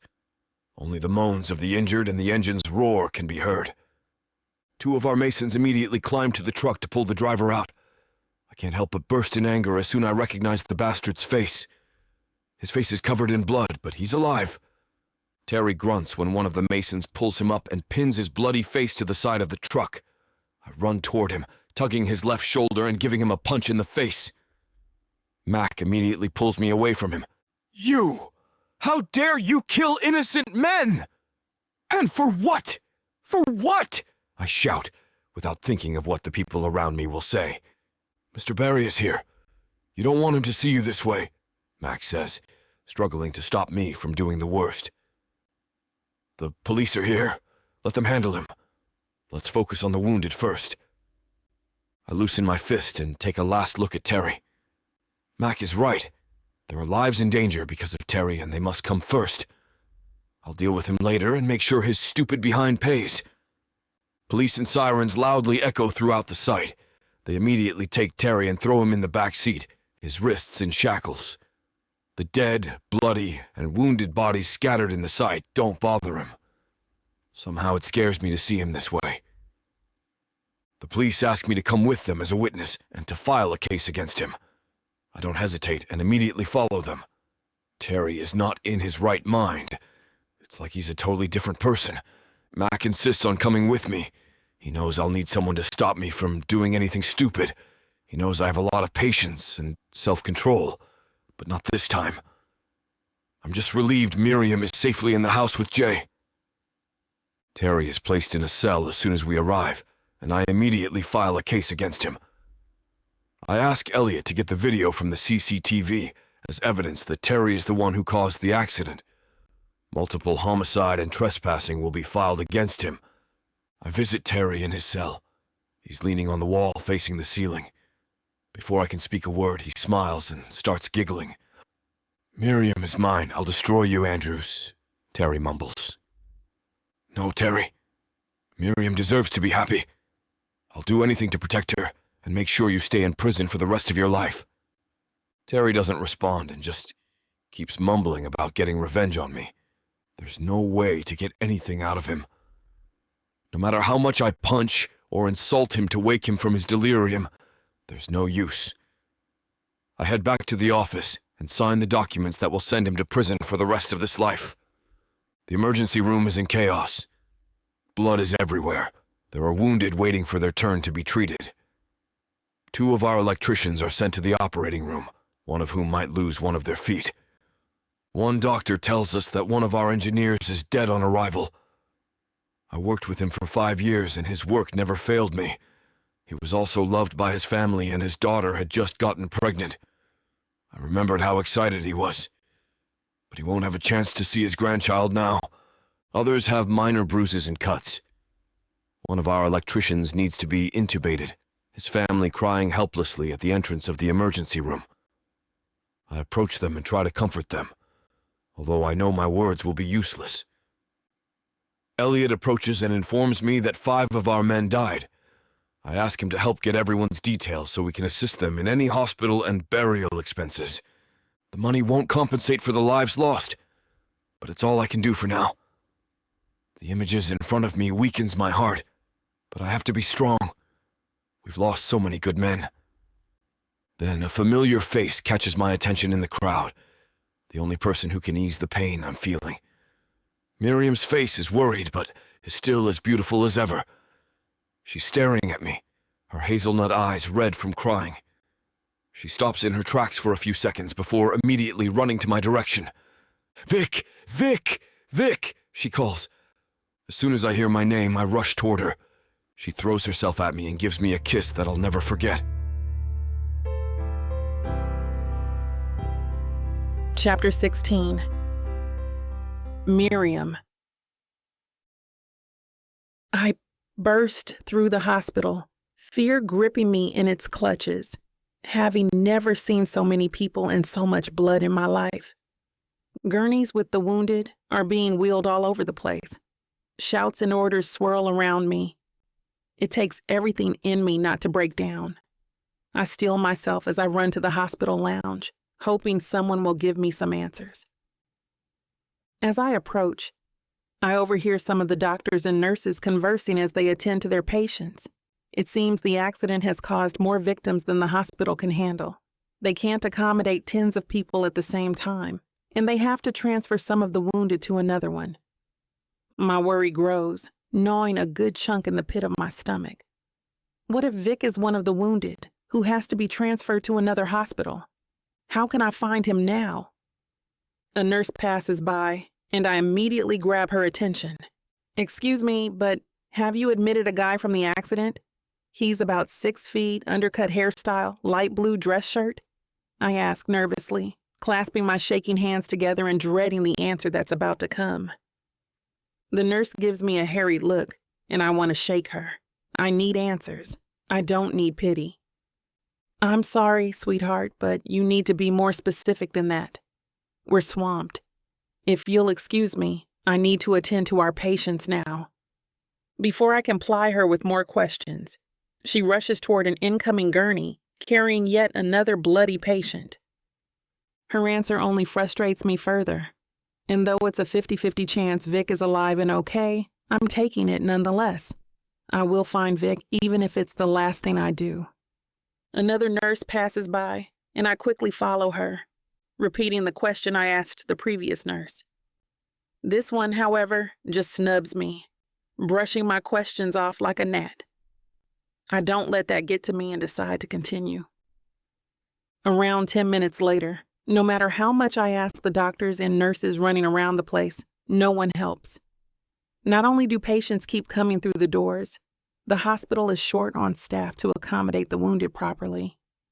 I understand that they're all busy, and some people are literally in a life or death situation, but I can't help but feel angry, hopeless, and afraid, still in the dark about Vic. The fear, panic, and stress I've been feeling since yesterday catch up to me, rendering me weak and hollow. I lean against the wall in the corner of the lounge, away from the busy people working. I have to calm down and think. I need Vic. I need my husband, and I want him back with us, alive and well. My knees wobble and buckle, sending me slumping on the floor as heartbreaking sobs wrench their way from my mouth. I cover my wet face with my hands, shoulders shaking with the agony I'm feeling. And then I hear it. I jerk from my crying fit, and through the tears, sweep the area with alert and watchful eyes. It was just a little murmur, and I couldn't make out what was said, but I know I heard it just the same. It sounds like Vic. And in that moment, the door opens, admitting only 2 people this time. They're talking earnestly while heading straight for the lounge. Unlike the others, these 2 are unharmed and walking on their own 2 feet. Both of them are against the blinding light outside, but there's no mistaking the familiar silhouette emanating authority and control. A silhouette I thought I won't see ever again. "Vic?"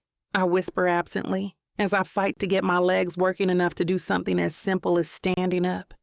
As soon as the silhouette I'm following steps beneath the artificial lights of the hospital, I'm already running in his direction and yelling out his name. "Miriam?"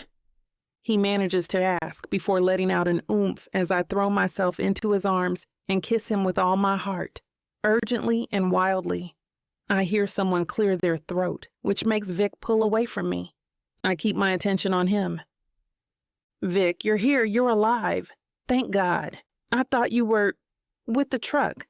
"And Terry," I blubber as I pull away, inspecting him for any injuries. "Mimi, baby, I'm fine. I'm okay," he answers, hugging me again. I love you, Vic. When I heard about the accident, I thought I lost you," I blurt out against his shirt. I would never have imagined myself confessing love to Vic while looking like a splotchy mess, but the accident is a painful reminder that life is short. If I keep myself from telling Vic my feelings just because I don't look drop-dead gorgeous, I'll regret it in the future, and I'm not wasting any more chances. When Vic doesn't respond, I push off his chest to look up at his face. He looks like a frozen statue, but before I can inquire about his reaction, he suddenly leans down and gives me a searing kiss, and that's where I feel it. There's something different about it, something beautiful I can't name. Now I know. As our lips part, my heart already knows what he's going to say. It finally hears the message in his kisses, his warm hugs, his sweet words, his vows. I love you too, Mimi. Chapter 17. Vic. Dreams do come true, as mine has. Before, Miriam was only a dream. She was like a star, far away but shining brightly. There was a time I believed she would stay like this forever. But love counters everything. It may not win battles, but it wins the war. We tow between love and friendship, the lines blurring before disappearing completely. Our hands link as we head home. Miriam's warmth brings a multitude of emotions to my heart. Love, happiness, hope. There's no distance between us. A slow burn spreads throughout my body from Miriam's hands. She smells like flowers, fresh and enchanting. My need for her rises as the seconds pass.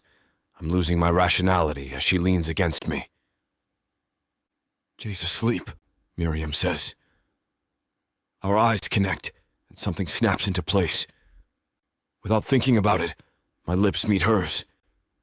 Passion ignites, and it burns me. We're destined to be together. Miriam's questing hands caress my back, tracing my spine with her delicate fingers. She's a woman in control, pressing all the right buttons. "Vic!" Her voice scratches against my ears like the purr of a cat in heat. A groan rumbles from deep within me. "Miriam!" My hands tighten around her hips, urging me never to let her go. Her feet leave the floor and I carry her toward the bedroom. She kicks the door open, and I lock it. We're now alone. Her eyes invite me to sin with her. The ferocity in them makes me lose my sanity faster. If you want to know where this spicy scene is headed, you won't be able to hear it now due to this platform's guidelines and restrictions. But we want to make it up to you by offering the unabridged version of any Vixa audiobook, including this one for 40% off. All you need to do is go to vixavonromance.com and use code VIXA40 at checkout. Are you enjoying the story so far? Let's get back into it. I hope you're enjoying this audiobook by Vixa Vaughn. If you want to keep hearing more audiobooks, then please hit that subscribe button and like the video. It may seem insignificant, but the more people that subscribe, the easier it is to produce more audiobooks in the future. So please, help us out and subscribe to our channel. Thank you for listening, and now back to your book.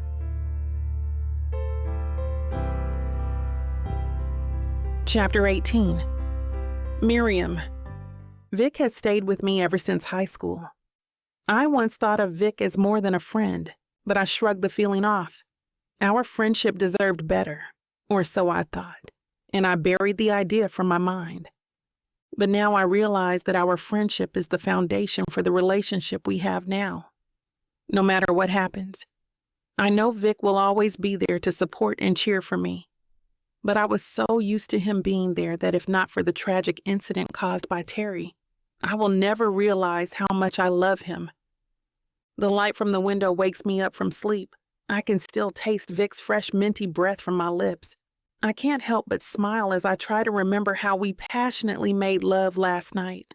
I extend my hand to the side of the bed where Vic usually sleeps. I sit up in bed, looking for Vic when I hear a knock at the door. Vic peeks in, checking if I'm awake. A wide, handsome smile spreads across his face as soon as he sees me sitting and awake. "Good morning, Mimi," he greets and walks toward our bed with a tray of breakfast in his hands. Breakfast in bed, brought to you by Chef Vic and Chef Jay coming up. Jay, wearing a chef's hat proudly, appears next to Vic with a glass of mango shake balanced carefully in his hand. My heart skips with joy as I watch my boys with a smile. Vic places the tray in front of me before helping Jay with the glass he's carrying. "Surprise, Mommy!" Jay screams happily. "We thought you might like breakfast in bed." "By the way, Chef Jay here did all the cooking," Vic winks. "Really? I bet this tastes great since my favorite boys made it for me." They had made French toast with eggs and bacon. I can't help but become hungry all of a sudden. "Come here, little one." I gesture to Jay. He walks toward me, and I wrap my arms around him. I also ask for Vic to join us, and we find ourselves squeezing each other tightly. "Thank you.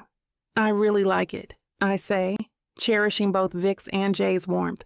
We find Jay sleeping soundly in our bed a few minutes after I finish eating the breakfast they prepared. They've been awake since 6 a.m. to prepare my breakfast, and he'd been acting as lookout to see if I wake up or not. Unsurprisingly, I find the kitchen in a complete mess. "You don't need to help me clean it," Vic says, scratching his head. They were in such hurry to surprise me, they forgot to clean the kitchen. He walks behind me and snatches the plate I'm washing. I can feel his breath touching my left ear and his warmth against my back. I blush and remember the nights we spent together. I shake my head and am about to avoid him, but he splashes water at me. We stand motionless for a few seconds and wait to see who will react first. Vic is quick enough to run away before I take my revenge. We find ourselves laughing and splashing each other and only tone it down when we remember Jay is sleeping. We're almost finished cleaning the kitchen when Vic's phone rings. He looks at the name hesitantly and heaves a deep sigh before answering. As soon as he drops the call, he turns and sits next to me. "What's wrong, Vic?" "Mac called. The court already released an order. Terry has been convicted of multiple homicides and trespassing. He'll spend his whole life in prison." Worry comes over me. I'm relieved to hear that Terry will be in prison. He needs to pay for what he's done, but I'm unsure how Jay will take it. Vic and I decide to keep it a secret from him for now, as he's too young to understand. I don't know how to explain his father sneaking into Vic's construction site and killing innocent bystanders. Vic notices the worry on my face. He holds my hand and squeezes it gently.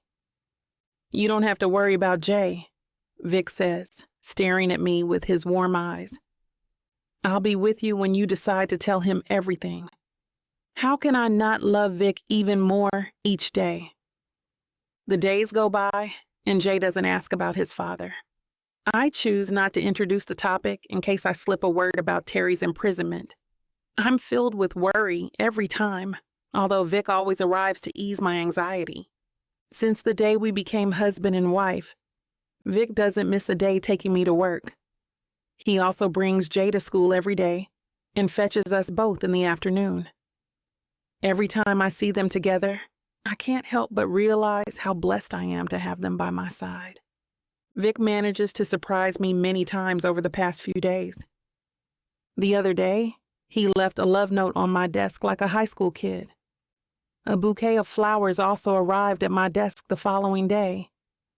My cheeks turned red so much, my students noticed how flustered I get every time Vic surprises me with his little antics. Today is unusually quiet. Honestly, I look forward to his next surprise. I patiently wait at my desk for Vic to arrive. A few minutes later, I hear his engine turn off. "Are you ready? Sorry I'm a little bit late," Vic says, knocking gently on the door, empty-handed. He has his usual handsome smile on his face. "We're good to go," I say, trying to hide the disappointment in my face. He suddenly blocks my way and grins. I try to pass, but he immediately stands in front of me, holding an envelope he's been hiding behind his back. "I need you to sign it," he says. Curious, I open the envelope to check what he's talking about. My eyes well up with tears when I read it. I throw my body at Vic's and embrace him tightly. "Oh, Vic, you never fail to surprise me. You're spoiling me, you know." Vice and kisses the tip of my nose. "I can think of thousands of surprises for you. Do you like it?" I nod and kiss him back.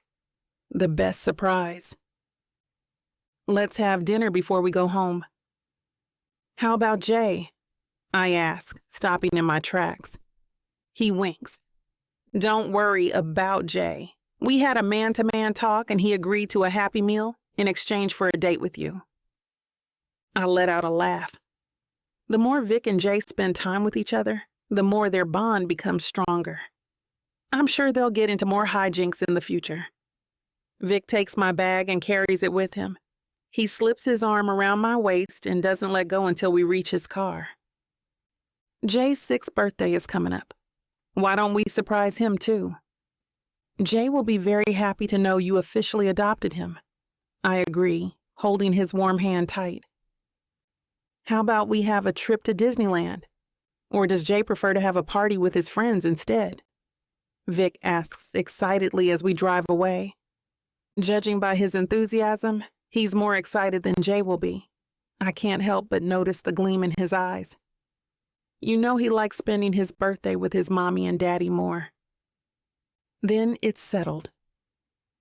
It turns out that Vic already had a plan in mind. We find ourselves packing the night before Jay's birthday. We keep asking him where we're going, but he just tells us it's a surprise. Jay's excitement grows as soon as we head off to our destination. After an hour, the sea appears in front of us, sparkling like diamonds in the water. "Are we going to the beach, Daddy?" Jay asks excitedly. "Happy birthday, Jay." I can see the happiness in Jay's eyes. He's immediately preoccupied staring out the window, amazed by the beautiful view in front of him. This is what Vic planned all along, to spend and create memories together as a family. "Thank you." I whisper to Vic and give him a kiss on the cheek. I move next to Jay, who never takes his eyes away from the beach. Chapter 19. Vic. When you're in bliss, time is fleeting. Every day is short when you want it to last forever. 3 months pass by in a blast with family, with love. So many things happened before I could achieve what I've longed for so long. I'm now 33 and counting. Birthdays come and go. But this one is special. Miriam is no longer just my best friend. She's my wife, the other half of my being. Houses come into view, and mine is 3 buildings from my current position. I rev the engine, wanting to get home faster. As soon as I park outside, I know something is up. The silence is deafening. Jay usually runs to greet me whenever I come home from work. Heart racing and feet heavy, I walk inside. The garden is empty. Before I can open the door, Miriam jumps on me as people jump out. Jay hangs onto my leg. Surprise! Happiness blooms in my heart, spreading throughout my body. God, I've never felt so blessed. Miriam drags me inside while everyone is singing a happy birthday song. A cake is being held in front of me, surrounded by delicious dishes. My parents are here, too. The countryside is their home, and they love it there. But they're here for me. Relatives and friends join in the fun.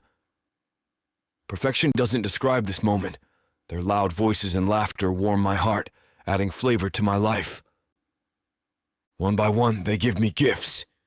Some as big as Jay, others are big as a shoebox. Miriam's present is the smallest one, a watch, I guess.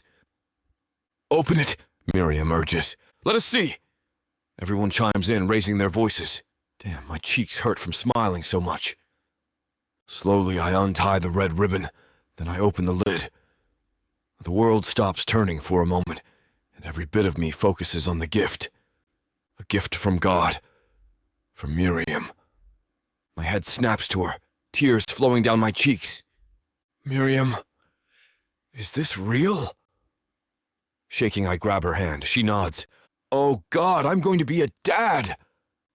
The fact sinks in.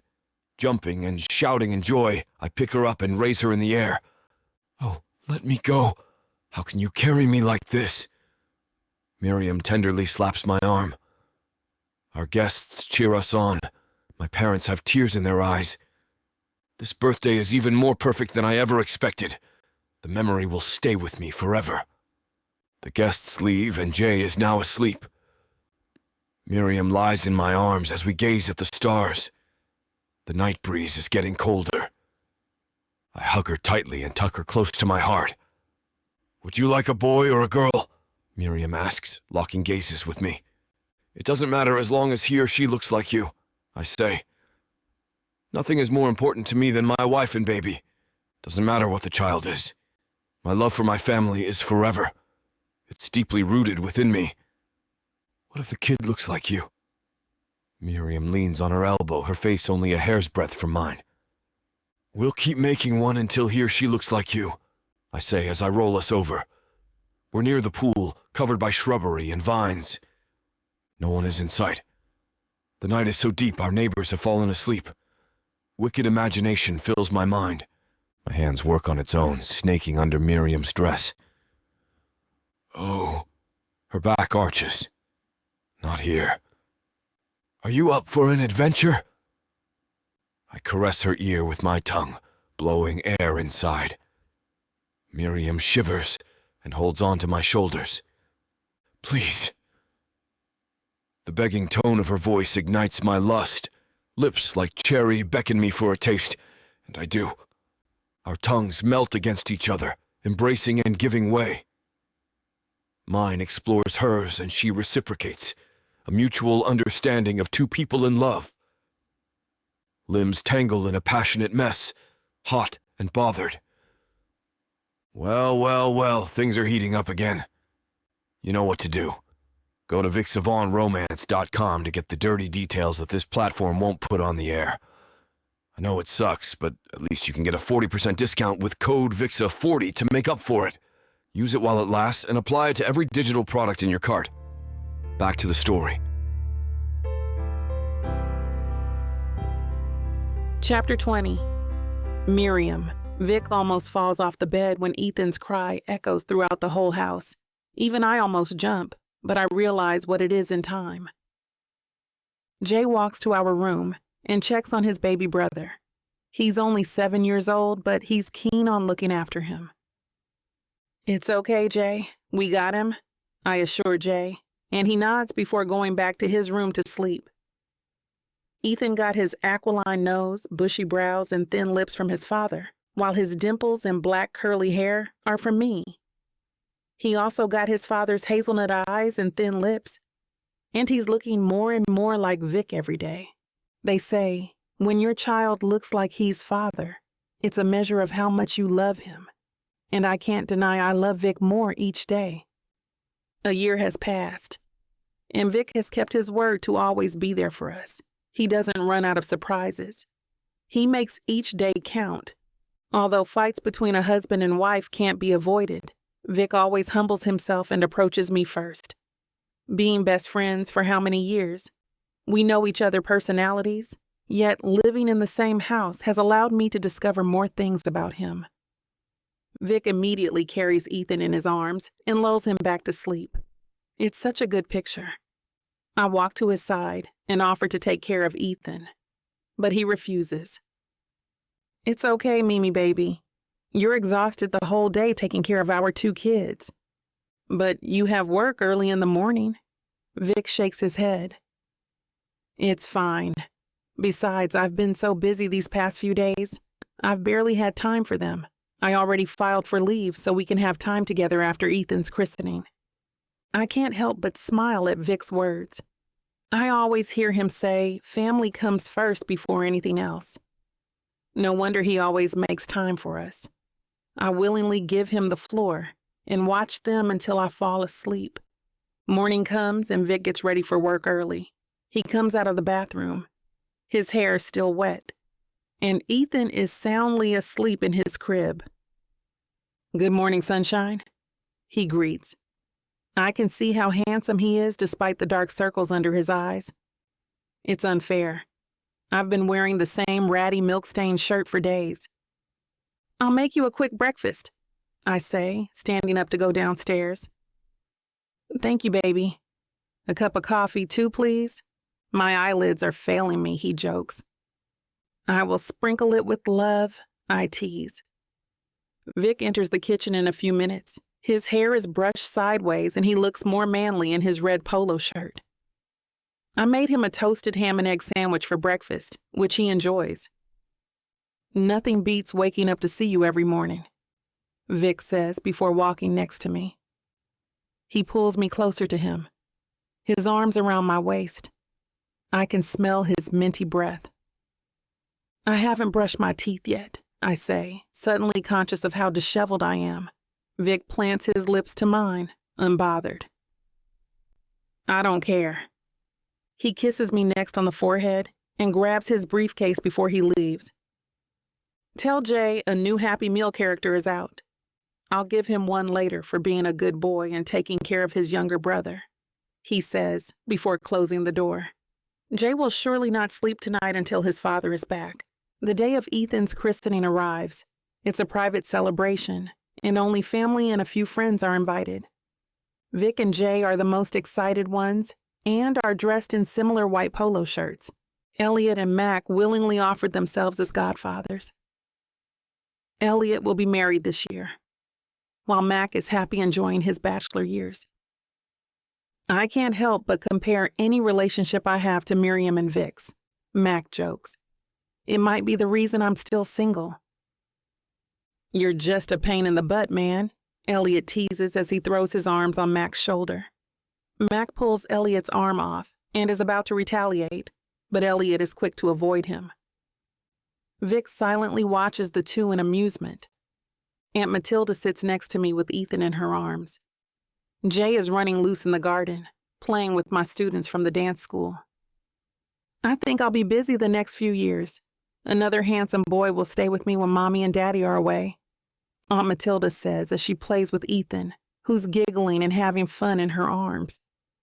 Vic notices that Elliot and Mac are on the verge of fighting, so he quickly gets between them and coaxes them to get food and drink for our table. Thank you, Auntie, for always being here. Throughout the years, Aunt Matilda has never hesitated to help when I need her. After what you've experienced with Terry, you deserve to be happy. I'm glad you found happiness, my dear, Aunt Matilda says, her eyes sincere and warm. The day goes by fast. Mac and Elliot leave the house singing their hearts out. Aunt Matilda manages to lull Ethan back to sleep before going home. I find Vic standing in the living room, looking at our family photo. I notice he has just changed it to our family portrait from Ethan's christening earlier. I walk to him silently. His thoughts are so deep, he doesn't even notice. I throw my arms around him and lean my head against his warm back. He turns to take me in his arms as we stand together. Daydreaming? You didn't notice me coming toward you, I comment. Honestly, I'm scared to find myself just dreaming, Vic says, not taking his eyes away from the picture. It's real, Vic. Even I can't believe it myself. You're the best thing that can happen to me and Jay. I hold his hand to assure him that everything around him is real. Vic looks at me with his hazelnut brown eyes, a smile across his face. Really? Vic asks, but teasing this time. He leans closer to give me a long, warm kiss. Our breaths mix together. How about we make another baby? I gently push him away with a smile. Let's bring Jay and Ethan to bed first. If you say so, Vic says, gifting me a huge grin and pulling me hurriedly to where Ethan and Jay are.